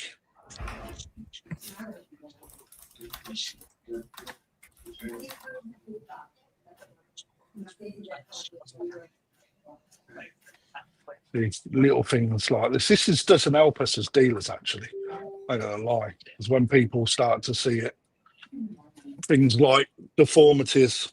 Oh, this camera's a pain in the ass, isn't it? Things like deformities. It gives you a breakdown of deformities in fish as well, which is something that koi judges look for that you probably don't know exist as well. Yeah. There you go. Sweet. Different book for you all to be having a look at there. I'm just going to bring this up, and this is going to be the last time I fucking do it because I really am sick and tired of saying this same shit. Guys, do you still get to Daz's little koi farm? Miss the videos from there? No and no. And if you'd seen anything of it on my channel, you would know. But no, there will be no more. Not from me. Nice you went had a shave, guys. You trying to get in with a climb? I'm trying to grow a patchy beard, mate. No, You're doing well at this that. is about as long as I will let it go, mate. Because much. I want you to put. And I don't. Yeah, but you get past that. I get a patch there where no grows. And there. That's all right. All this year. Mate, I want you to grow a beard for a week. I couldn't have a cut beard, mate, and have it lined up and everything. All that. Ah, tell you what, Gaz. November. What's November? They used to call it Movember. Yeah. Yeah. We could do it for charity. We could, all of us could grow a beard and a moustache. I've done the engineer's handlebars. My daughter refused to leave the house with me. Yeah, I'd go with that one too. Well, I ain't coming out with you looking like that, Dad. What's the other one? The big pork chops that they used there. Pork chops, yeah. Pork chops. I can't even get mine to marry into my hairline. You got to train it, Gus. Mate, I've been scraping it off my face for years and years and years, and it's Not never let it grow. You do. Mate, I get that in half a day if I shave. Look at that. It's that length in a couple of days, yeah. It does, mate. It does, that's maybe a week and a half. Anyway, what the hell's that going to really got to do much of You anything? can bloody hell, mate. Yeah, the only reason I've got a beard is because I refuse to pay for razors. Mate, when I used to be in fire service, I used to have to shave daily, and it used to always make my face sore. And the reason being is because you need a positive seal on your face when you're wearing breathing apparatus. You've got to have a clean shave. Yeah, same in the army with respirators for gas. So after that, I thought, sod it, I've left and don't need to do it anymore. So I don't. I just shave once every. In the army, you had to shave once a day, or if you got a 5 o'clock shadow, you'd have to do it twice a day in the army. Right, and it's like the price of razors, mate. I was like, fuck that. I mean, save myself a few quid. That's the only reason I don't shave. I'm still trying to catch back up. There we go.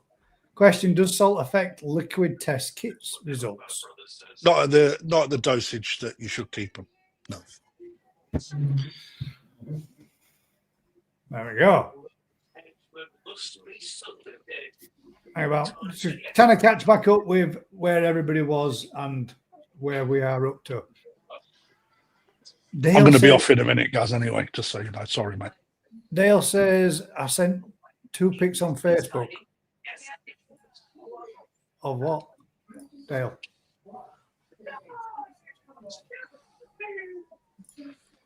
Right, guys, I'm going to get off, guys, anyway. So, your way, mate. Okay, yeah, I've got. Thank you very much. I'm on holiday this week, so I thought I'd just jump on. But good topics. Thank you for those. Well, more to follow. Nice. It's nice to have that sort of. Matt's going to have some good topics for us next week as well.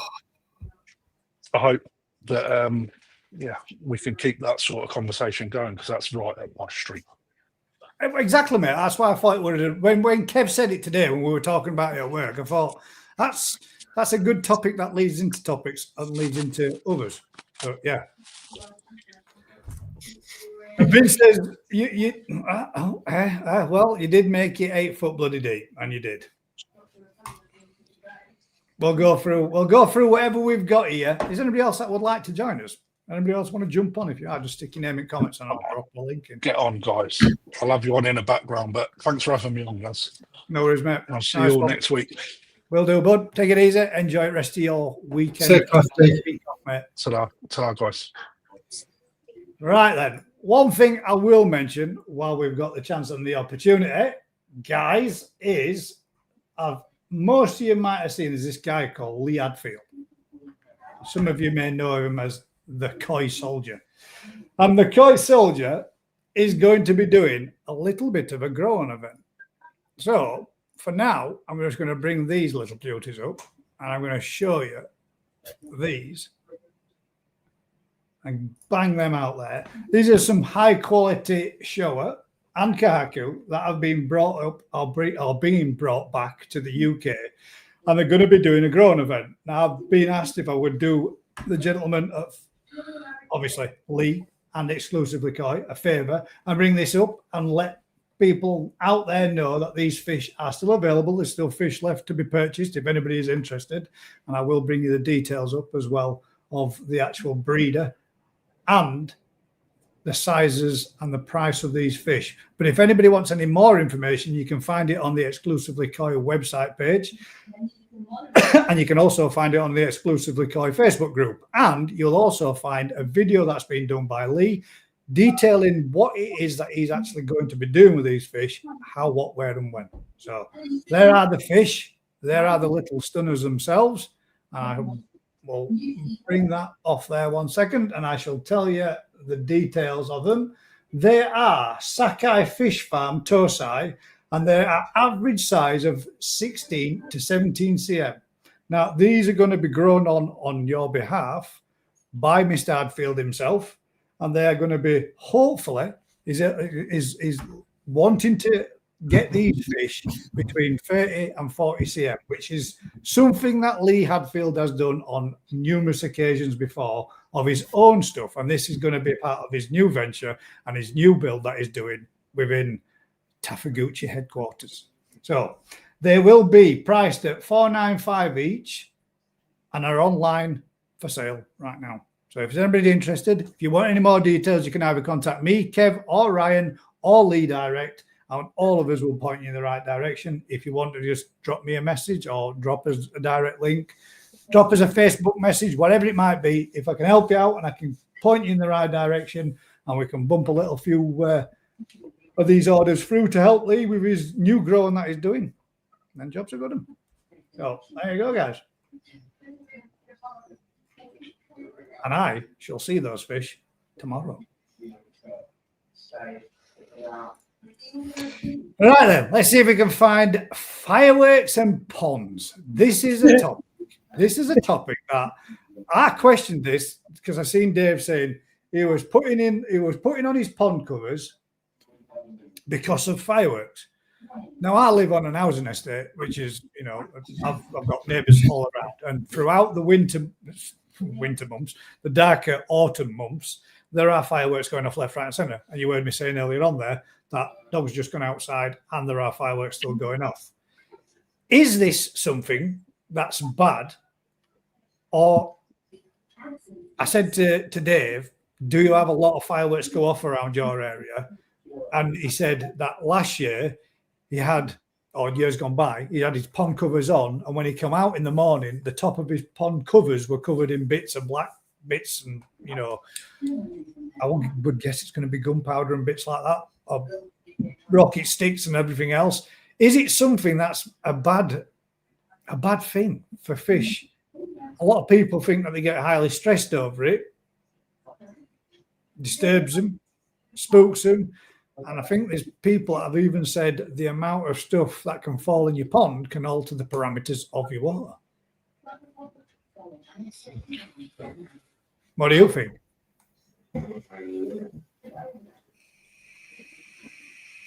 See, you're going to be in a position, Matt, where you're miles away from anybody. And if anybody will let any fireworks off, then you probably do it within a distance where you would think would be a sensible area. The way I do it is I point all my fireworks that I do in my own garden at such an angle that they fly away from my house towards somebody else's. Somebody else's. Probably up to your dad. Yeah, Yeah. just fire him off in that direction. See ya, gone. Don't need to worry about it. But yeah, I mean, there is a lot of them go off for a lot of months, isn't there? In my old house on November the 6th, must be 4 years ago, I got up in the morning and there was 2 rockets, as it were, sticks and the cardboard on the end in the pond. But are they actually going to do any harm? No. Are they going to cause any inconvenience? They could do, can they? I guess. They go into the skimmer. Minimal, isn't it? It's probably no worse than what we're Yeah, I think for it to be altering parameters of your water, you'd have to have absolutely shit tons of it falling there for it to be, any bad detriment. Does it affect or does it scare the shit out of your fish? I would imagine the loud explosions that a lot of them that go off would be disturbing your fish and probably would stress them and probably startle them. Is it a good idea to cover your ponds? Yeah, it prevents them from jumping out, doesn't it? And you're coming out in the morning to find one of them on deck, dead or whatever. I don't see there's anything wrong with it. But yeah, I'm not so sure that mine have got a net over top, so no can get in. Fingers crossed, and no can jump out. But I'm not so worried. I've had the pond out there in that back garden now for 5 years or so of some description, and nothing as of yet. I've never found out on top of my netting, and I've never found before I didn't have the netting. I've never found out anything on top of my pond. So I've found the odd fight rock, the rocket stick that's come down and landed in garden in the middle of lawn, but I've not been, something that's been an issue. But I think there's a lot of people that get a bit pissed off with fireworks, full stop, and generally get a bee in a bonnet about it just because of all the bangs and the explosions and dogs and pets and everything else getting spooked by them. But I'm a firm believer if once most things become used to it, it tends not to bother them as much. And the more that they experience that kind of thing, the less it bothers them. Familiarization. You imagine what our pets would have gone through with the Blitz in 1942 during the war. Yeah. A question I keep seeing coming up on Facebook on different groups: UVs and air. Do you turn yours off during the winter? And honestly, some of the answers and some of the comments that people make, you can understand the theory, the philosophy behind it. But air this time of year, do you particularly need it in your pond? Me personally, I say no. UV, if you're saving on electric, then yeah, turn it off. But if you're not worried about the cost of running electric, leave it on. Yeah. But I mean, I turned my UV off last year, and come spring, I turned it back on. But I had a hell of a lot more blanket weed start off earlier than what I would have done normal by. I mean, I turn it off throughout. If I turn my system off because it's cold and everything's starting to freeze up and all that kind of thing, and I'm going to end up pumping my pond over top of an ice covering, I do turn it off. I turn the air off so that I'm not bringing the cold from the water, the warmer water up from the bottom to the surface and turning over that cold water all the time. So I turn the air off when it starts dropping cold because I don't really need it because it's already frozen over. But yeah, I don't really think there's the amount that you save. I mean, not a great deal. I can't say there's a difference between the electric running costs. No, but if you look at the wattage of the air pumps are using far more electricity than your water pump. Yeah. I could agree with that, mate. Yeah, my air pump's definitely more than my pond pump. 100% it is. Yeah. But I mean, I turn them off because I have to do. If I did, I don't turn them off because I think it's going to save me a few quid. Because at the end of the day, it don't really save you that great deal of anything, in my opinion. No, I mean, you're going to save some, but not that I've ever really noticed, in my opinion. Scrag says, I would say the vibrations could stress them. Aware of a dealer that had roadworks going on down the road from him and the vibrations played havoc with his fish. Yeah, I would agree with that, mate, 100%. Yeah, I could say that there would be more people having issue with fish getting spooked in the ponds with fireworks going off and that such. Leave the air on in the bio. That's where I do, Si, just the same, mate. Yeah. Exactly that. That's what I do, mate. Drop the air off on in the main pond and then just leave the air on in the bio. There was another one there where David was thinking. I was thinking more of the chemicals or more on the chemicals. There is no chemicals in it. It's saltpeter and what's the other one that takes to make explosives, gunpowder, saltpeter and something. Shit, what's the other one? Forgotten. Sulfur and is it sulfur and saltpeter that makes gunpowder? Something like that. It's 2 charcoal. Yeah, charcoal and saltpeter. I think that's what makes gunpowder. I forget, but I don't really think that. I don't think you're going to get that much in your pond to make that much of a difference. The volume of water that you've got to the volume of chemical would be fucking next to none, in my opinion. Well, you look at the level of salt that you've got to put into a pond to make any chemical change to it. Yeah, it's a lot, isn't it? You know, I know it's 2 different things, but yeah, it's how many sacks? 27 kg bags to how many litres? There was a 3 kilos per 1,000 litres. Scrag says, I was told to leave the UV on with the drum because the biofilm builds up on the drum and it keeps it at bay. Yeah. Definitely made a difference, Scrag. I turned mine off last year just to see if it saved a few quid. I'd never noticed hardly any different in my electric bill at all, if anything. But yeah, I did notice that the algae grew considerably quicker come spring than what it had done in years gone by, when I've only just turned it off when I needed to, and then just switched it back on if it froze over for 1 or 2 nights, and then turn it all back on again following. Yeah, there's a lot of that talk. I mean, what about that one? What does everybody? This is one that's always a good one. UVs, when to replace them? You see that one? You see that one all the time on Facebook. My answer to that one is always Easter, because that's when the sun's starting to become its most powerful. That's when all the algae are going to start coming to life as such, and that's when you want your UV power to be at its maximum. So what you're going to do? What you're going to do when they make the new type of UV that doesn't require it to be changed in the same manner as what that UV has got a certain level. Let's say if it does 10 at brand new units of removal, and then as it gets older and gets older, it gets older, those effectiveness wears off. Yes. But if your pond has gone for 12 months and your pond's still crystal clear, and it does 2 years and your pond's still crystal clear, is there a need to change it? No. What would I do? So you're talking about the Amagram lamps? Well, no. The conventional UV bulb that we have now at present will cease to exist next year. Yeah. They're stopping manufacturing them, so there'll be an alternative one brought out, obviously. But the ones that we are picking up now, because of the mercury in them, are going to be stopped being produced. So something's going to change. Whether or not we'll have to use more different types and replace them more often because they don't last as long, or whether or not they might last longer. The UV usually is lifespan of 6 months. I run all year round and change every spring. Right. Well, I've got one out there. I mean, I know this is a small pond, guys, right?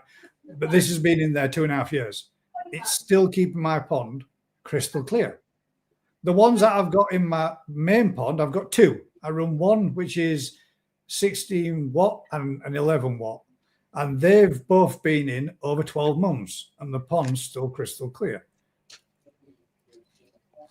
I know. So could this be another marketing ploy? That I personally think it should change them when it's not doing its job.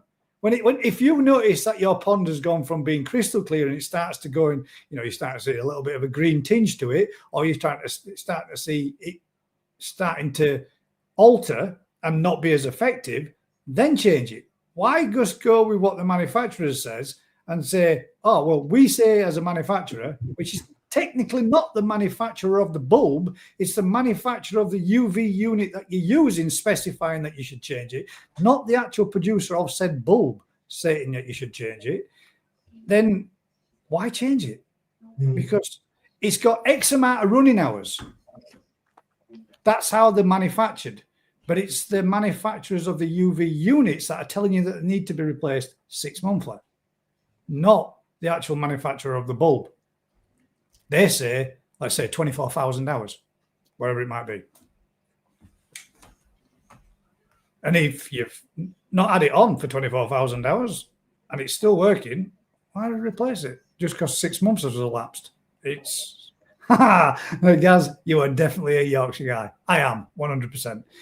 If it ain't broke, don't fix it. That's what my dad always brought me up. If it ain't broke, don't fix it. If it's doing its job, it's doing its job. Mine's been in for 1.5 years.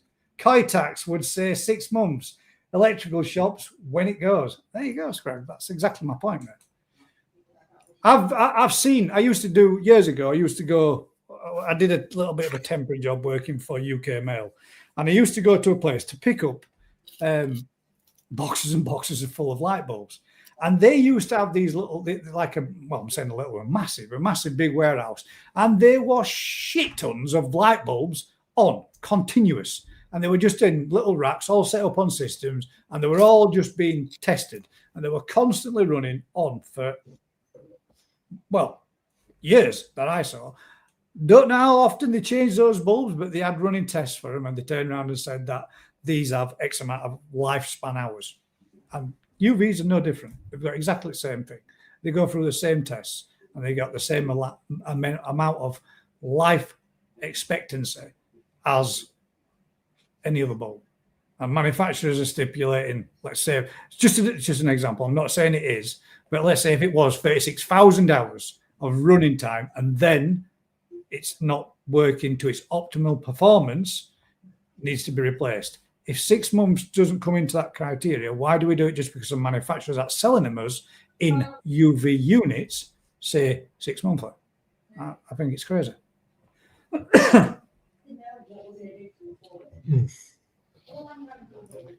Jonathan says there, some bed tubes have the lifespan in hours. They still light up, but they don't give the same spectrum. Exactly, man. That's what I mean. They have a lifespan, don't they? But it's more than 6 months. Or is it? DT says, question. When would you change your light in your house? Every year if the manufacturer said to. That's my point, Dave. If it still turns on and lights up living room, you'd use it, wouldn't you? If it's, I know. For example, when you're keeping lizards and all that kind of thing, and they need that, special lighting to help them shed the skin and so on and so on and so on. I can understand that, and if the recommendation was every 6 to 12 months, you would replace it for said, so that something didn't happen to your lizard shedding its skin and etc. But if you've got it in your pond and your pond's still staying clear and it's over 6 months, 8 months, 9 months, 12 months, whatever, why change it? I don't get it. I don't understand. I just, yeah.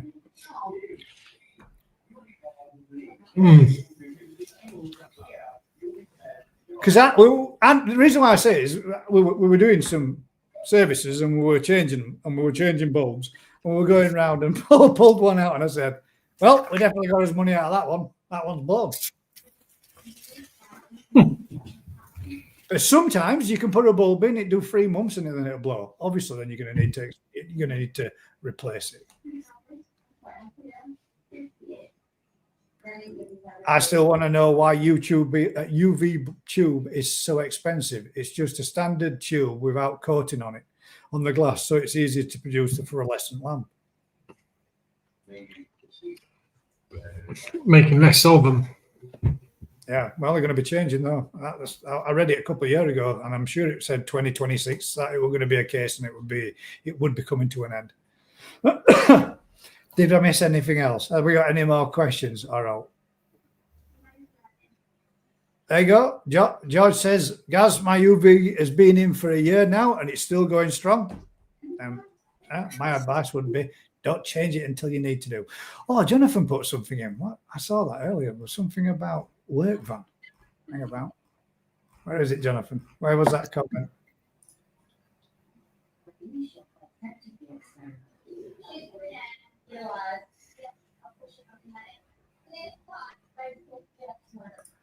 There we go. Found it. Gaz, has your new work van arrived yet? All liveried up with exclusively Koi logos. And how long before it gets a Koi soldier sticker on the back? No, I ain't got a van, mate. And none of our vans have any livery on them. I don't believe I'm getting one. Be good if I did. Oh, Farmo Koi says, miss mine, Gaz. What did I miss? Where is it? Is it above that one? Like that one. But yeah, I don't think that there'd be that much of an issue with fireworks myself, apart from the stress for them. Not just Koi, obviously, all animals that are outside there that don't particularly like them. Where did I get a question? There we go. What is the difference between a standard UV and a germicide UV? And what are the pros and cons of each? Now, So I can do bits of this. Standard UV will only do algae. yeah. Where germicidal UV is higher wavelength and it will do some bacterial and your algae. And that's as much as I can give. But it will also do, yes, it will do algae and bacterial. Yeah, the germicide will. But they cost a lot more money. Yeah. Pros and cons would obviously be the price, then, as Matt just said there.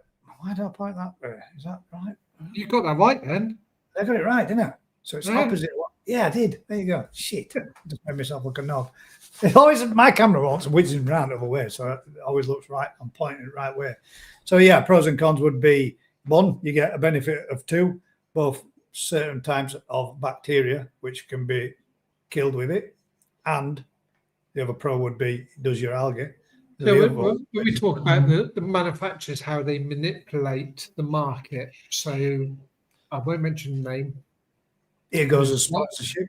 There's 140-watt Amagram lamp that I can buy. How's that pronounced? How is it pronounced? Is it Amagram? Almagram. So there's one 40-watt Amagram lamp that I can buy for £10.50, but I have to buy an identical 40-watt Amagram lamp that's got two pins in a different position to the standard, and I have to pay 50 quid for it. There's a manipulation. Exactly the same. Changing the speech. Amalgam. That's how I thought it was pronounced. Amalgam. Amagram. Amalgam. That's how I thought it was too. I don't know if that's right though. That's why you threw me a bit when you first said it earlier on. Yorkshire farmer changed tractor's oil when the engine makes a funny noise. Damn right. I do that on my Land Rover. If I hear too much knocking, I put some new oil in. Yeah, that's because tappets are rattling a bit because oil level's low. Before the days of warning lights, Matt. Yeah, my lights go out. I know I've got to keep the relay.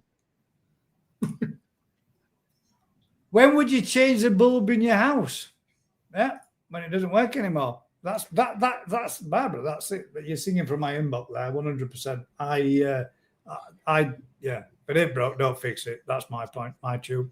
If I went on a sunbed and I didn't come out with a tan or look like I got any sun from it, then I would say that the bulbs need changing. If I come in there and come out like a prickly heat thinking shit that were hot in there, then I reckon it's working. My answer to that is when all the other 7 bulbs have gone, because Yeah, good. Yeah, when you've got so many, like you did this time last year, when you was there were only 1 bulb left in there. Yeah. I think it'll be interesting to go through the stuff that Rick sent us in, but I think it'd be better that we. it's funny because Rick sent me over a message this afternoon and said, "What you done?" And I went, "Oh, for fuck's sake! I know what Gaz is going to do. He's going to go, right, Matt, over to you. Explain this." And I'm going to go, "Blah." Have you seen this? Hang about. I shall tell him. Secret Santa. Tell Ryan it's a tax write-off. Company vehicle and fuel card gas. Christmas is coming. There you go, Ryan. Thanks very much, mate. Cheers. Save me a fortune on fuel getting there, that is for sure. Amalgam. There you go. So that's how you pronounce it, Matt. Amalgam. Amalgam. That's just northern way of saying it. It probably is, mate. Somebody did say it earlier on there. Hang about, Dave. This guy I was telling Crafty about at Newark. This is what? This is the guy I was telling Crafty about at Newark show 2024, and this is how it. Now the first picture bought it as a Shuro Beko, and second picture is what it now looks like. What kind of koi is this now? Besides a mess. Go on, bring it up. I'm not laughing at your fish, mate. I'm laughing at what you said, and what you said was looks a mess. So let's bring it up. Hopefully, you will be. I don't know if I can make this. Oh yeah, we can. Oh, why is Facebook so shit? No, it's working on it, but hopefully you can see there. There's the original. Which was supposed to be as a Shuru or a Beko, which is definitely was a Shuru, but now what? Yeah, now it looks like this. What is it, Matt? What would you say that is? Because that looks more saggy. It is in the it is in the saggy. A saggy with a sumi overlaid pattern. Yeah. Oh shit! Yes, you did, Rob. You're right. Let me see if I can bring up your Sankey as well. That is actually insane. It's gone from that, which is definitely a Shuru Suri, as you would say, or what you would think, to now an Asagi cross. This is like it's even got like Kanoko coming up on it too, hasn't it? Yeah. But then we've a Sumi overlay. So yeah, so it's a Heinz 57, mate. It's a mixture of a few varieties.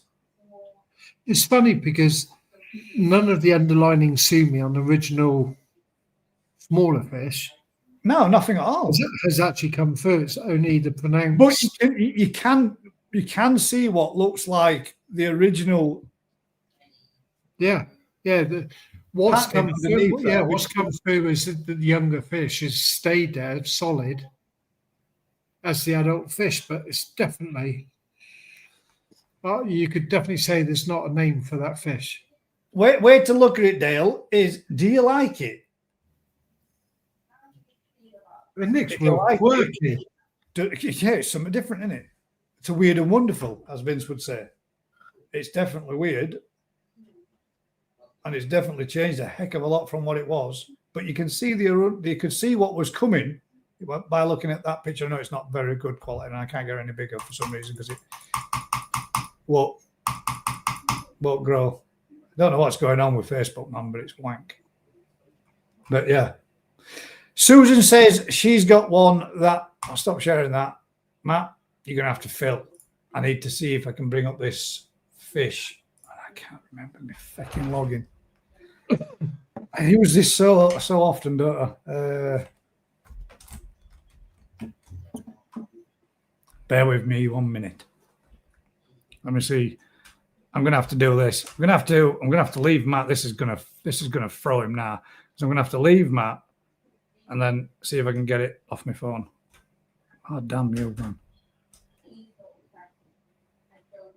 So my camera will go off, but I'll still be here in spirit, Matt, while you film. Yeah, I'm trying to sort something as well. Oh, here we go.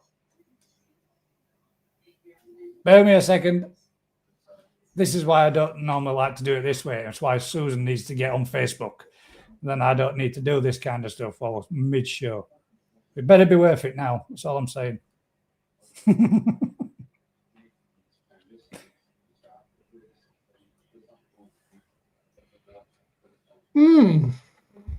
There, right. We've got the Sanka.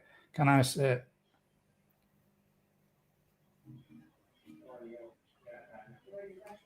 That's secondary, Benny, but I will save the photos.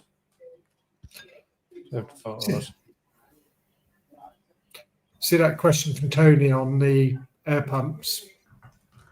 Definitely a piston is better than a diaphragm one. 100%, mate. Yeah. 100%. It's just a deeper Piston pocket. ones are mint, because the worst case scenario, all you need to do is service and maintain it and lubricate the piston. The diaphragms are quite expensive to buy replacement kits. No, not stupid money, but you buy a few of them over years, you're buying another pump. So the piston ones, even if it seizes up or starts reducing the amount of pressure it pushes out, if you give it a service and clean it up and put it back up and lubricate it, they work spot on. They work brilliant. And they're really easy to maintain in comparison, and a lot less fiddlier for a quick service than what they are to replace the diaphragm. Not that they're difficult, but yeah, I would say piston 100%.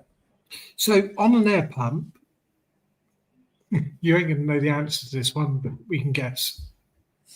Do they take the measurement of the amount of air it pumps out at the nozzle or at a certain depth?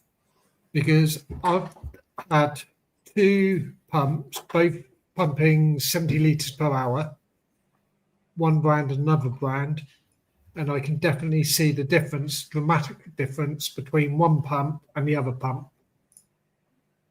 But they're both recorded as 70 litres per hour. So is it that the diaphragm pumps don't have the capability or lose more of their power by having the pump under pressure than what a piston will? A piston will always say pump 70 litres an hour, where the diaphragm will drop off. I don't know the answer to that one, but there's definitely a difference in all the brands when you look at what they say that they're actually. Thanks, guys. My camera's going all jiggity. It's like, oh shit. There's definitely a difference in what they say that they do to what they're pumping when you put one against the other. Question or statement? Question. Does anybody else feel the same? Like the Austin pumps, I got two of those running here, and they are superb. But then another brand that is one I've had for a while, and I've changed the diaphragms on them. They're pumping nowhere near what the other one is with the equal rating against them. These are ones that I've heard of that are good. Charles Austin. Some specify the output of a certain depth, at least the Charles Austin do. Yeah, and I think that's the problem. I reckon that some of the brands, they just say it's 70 litres of air coming out of there, but as soon as they're under pressure, that amount of air obviously is going to drop off, but one pump can cope with the pressure better than another one will do. Yeah. Diaphragm air pump will start to drop off over time, being used through damage to the rubber, perishing and general wear and tear. The piston air pump lasts longer, less damage done over time. So only use your rubber once.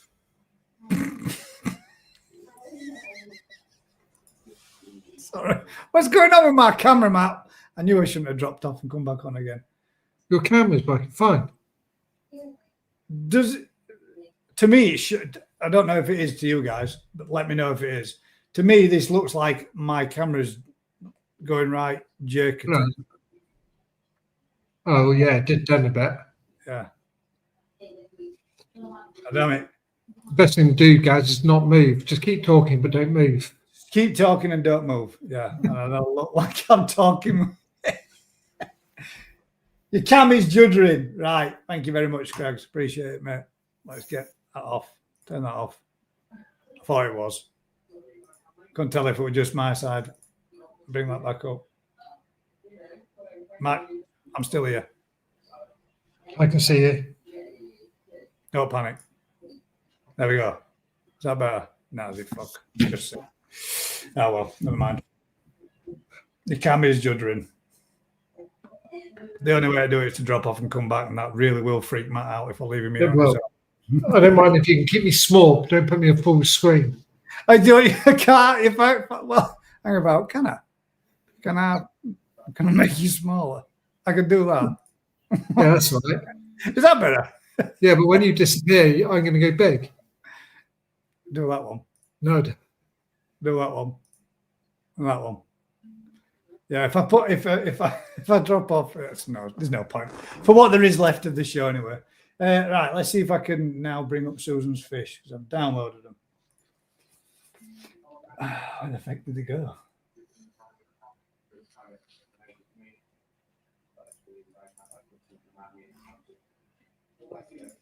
Here we go.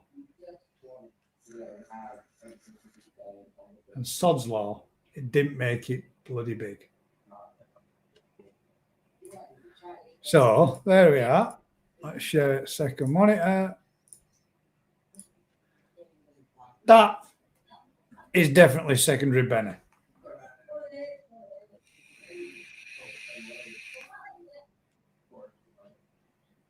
Would you agree? Was like this. Yeah, but that was Tancho Becco. That in secondary on the gill plate. Was that there beforehand, or hang about? Sorry, I've put that back to there. Was this Benny here on the gill plate there beforehand when you purchased it, or did that develop later? Because that's to me looks like a different colour to the Benny on the head. No, Secondary obviously is a little. I don't reckon that's secondary. It's too strong, isn't it? I don't know. Well, for me on mine, on the head looks far stronger than that on the cheek. But this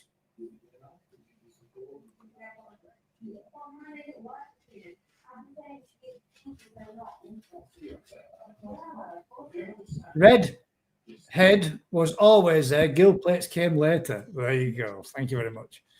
Secondary Benny.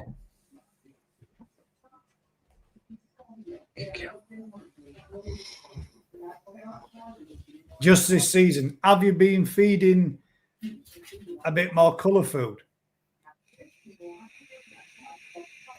I mean, I've said this before in past, and Rick said, no, that's not the case. It doesn't come up because you've been feeding colour food, although it might make it come on a little bit quicker. It was always going to come. It just may very well have come sooner. Nutrimare. Well, so the cheek has only just come up. Yeah. This from the cheek and along the lateral, the underside of the belly, has only just come up this year. Wow. So it was just a Tancho Sankey beforehand, and now it's become a Tancho Sankey with a lot of secondary Benny. Shower. No, Sankey. Sorry, just Sankey. What am I on about shower? Yeah. Is it a Sankey? Is it a Sankey? Because there's so many below the lateral, isn't it? Wraps around the fish. So is it just a shower that's not developed any Benny further up? Fish is an eye. Do you like it, Susan? If you like it, does it matter?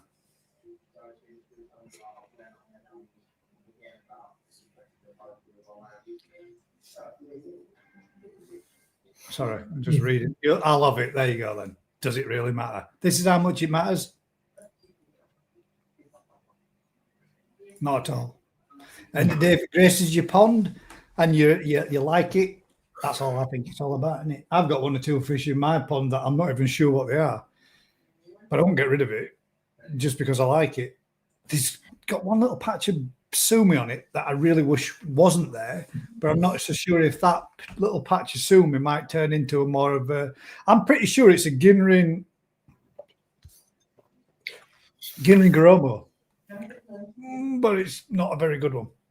But I like the fish, so it didn't never have any sumi underlying as it has now, which you can see overlapping the bene.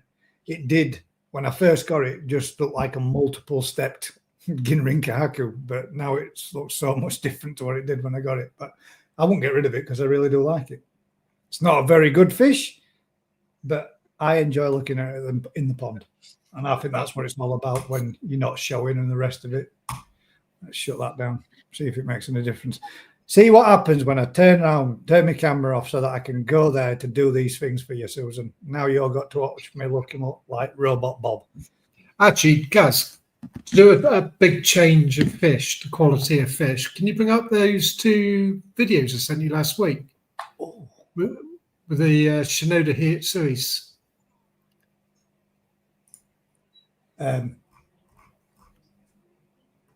No. No.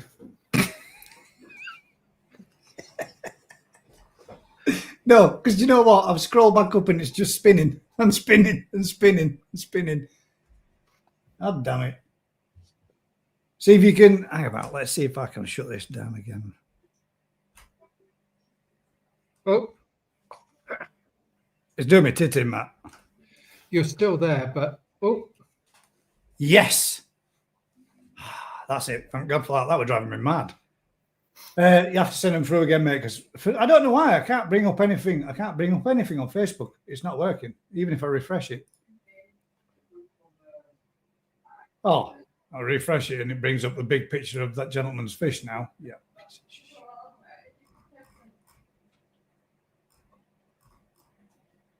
No, I can't. Sorry, mate. It's still spinning. Send it as again, then I can. I'll just send you the first one. Oh, yeah. Now, yeah, these are the ones that you shared last week, aren't they? Hmm. Fujimak, I've heard, are a good one as well. I think I've heard good.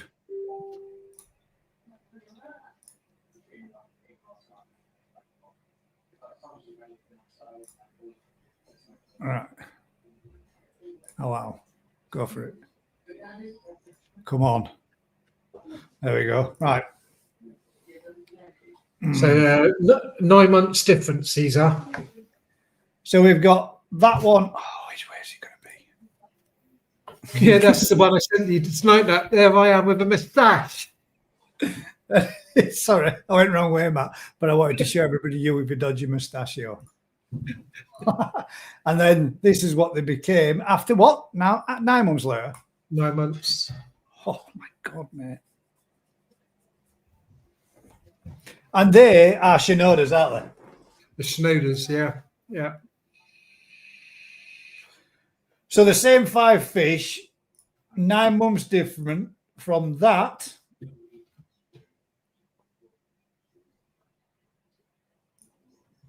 To that. And guess what they were fed? Nutriment. Everything. Anything and everything.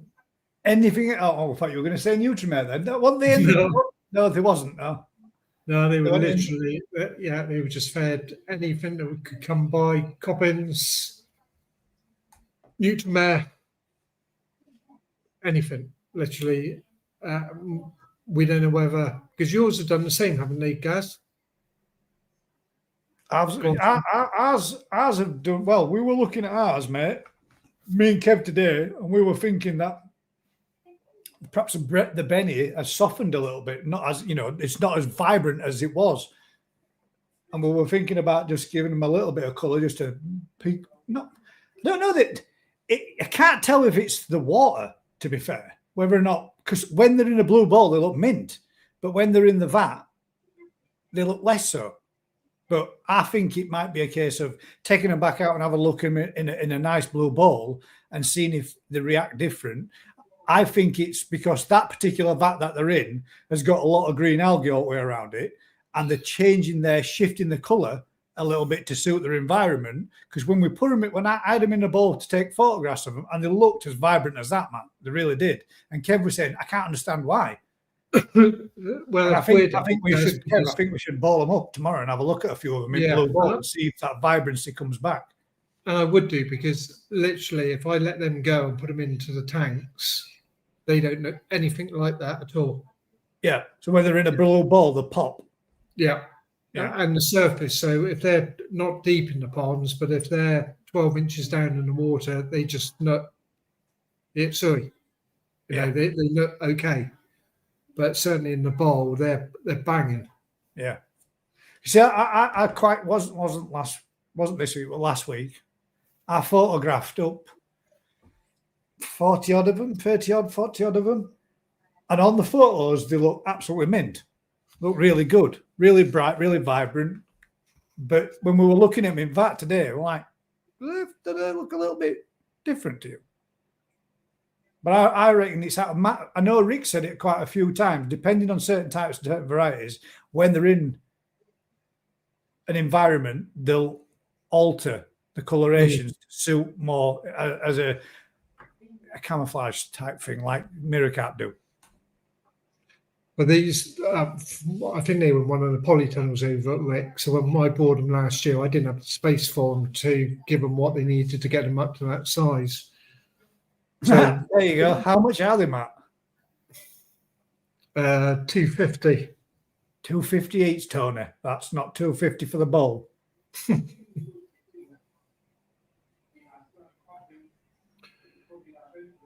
Yeah, whether it's the because Rick said the water that they were in was really green. Whether that helped.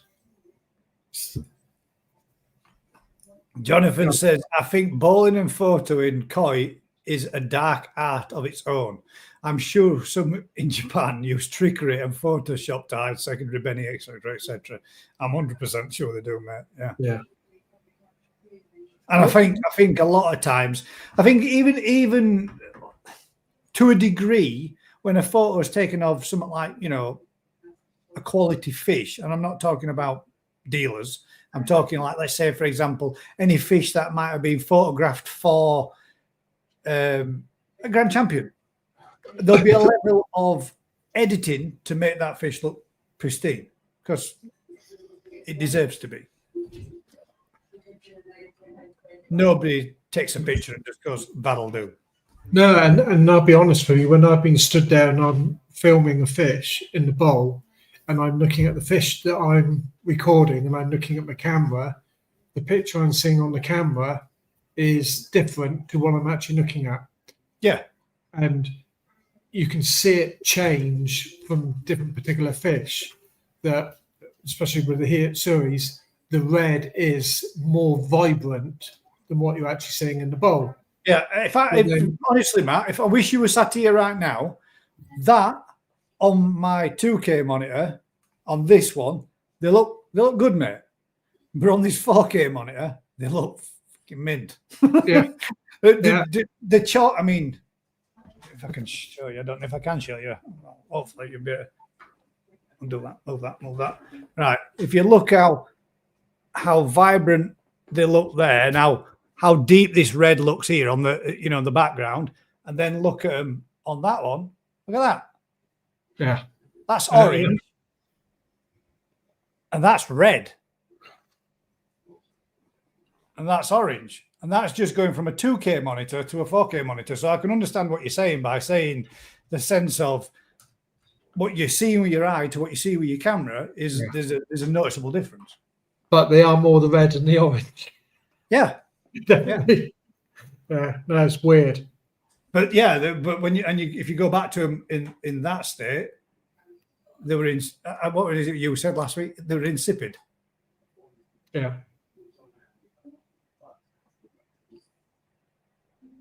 There you go. Yeah, nice.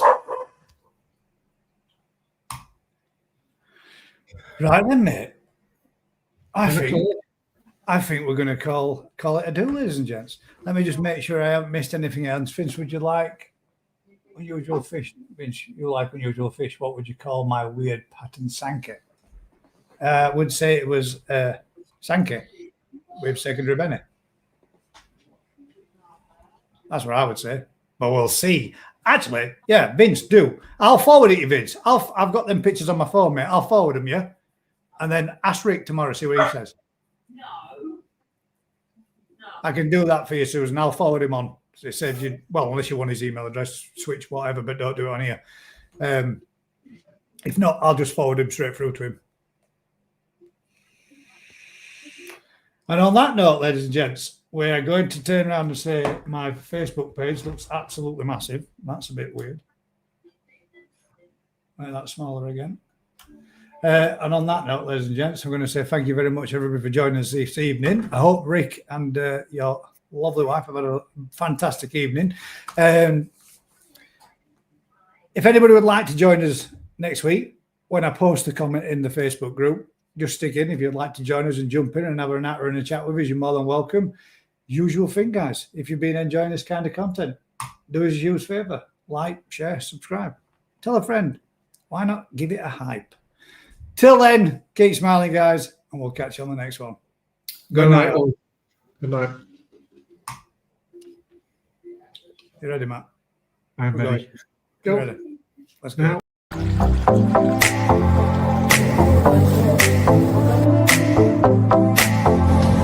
This has been one hell of an experience.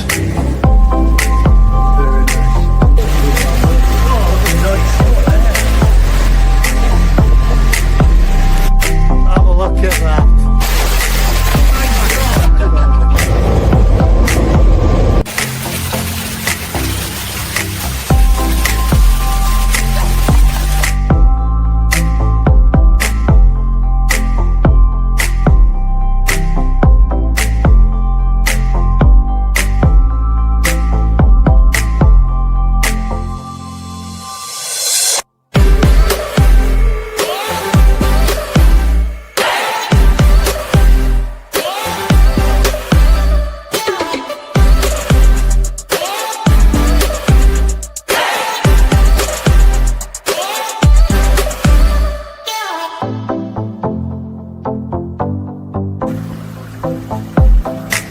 New change in the garden. I made a little seat out there.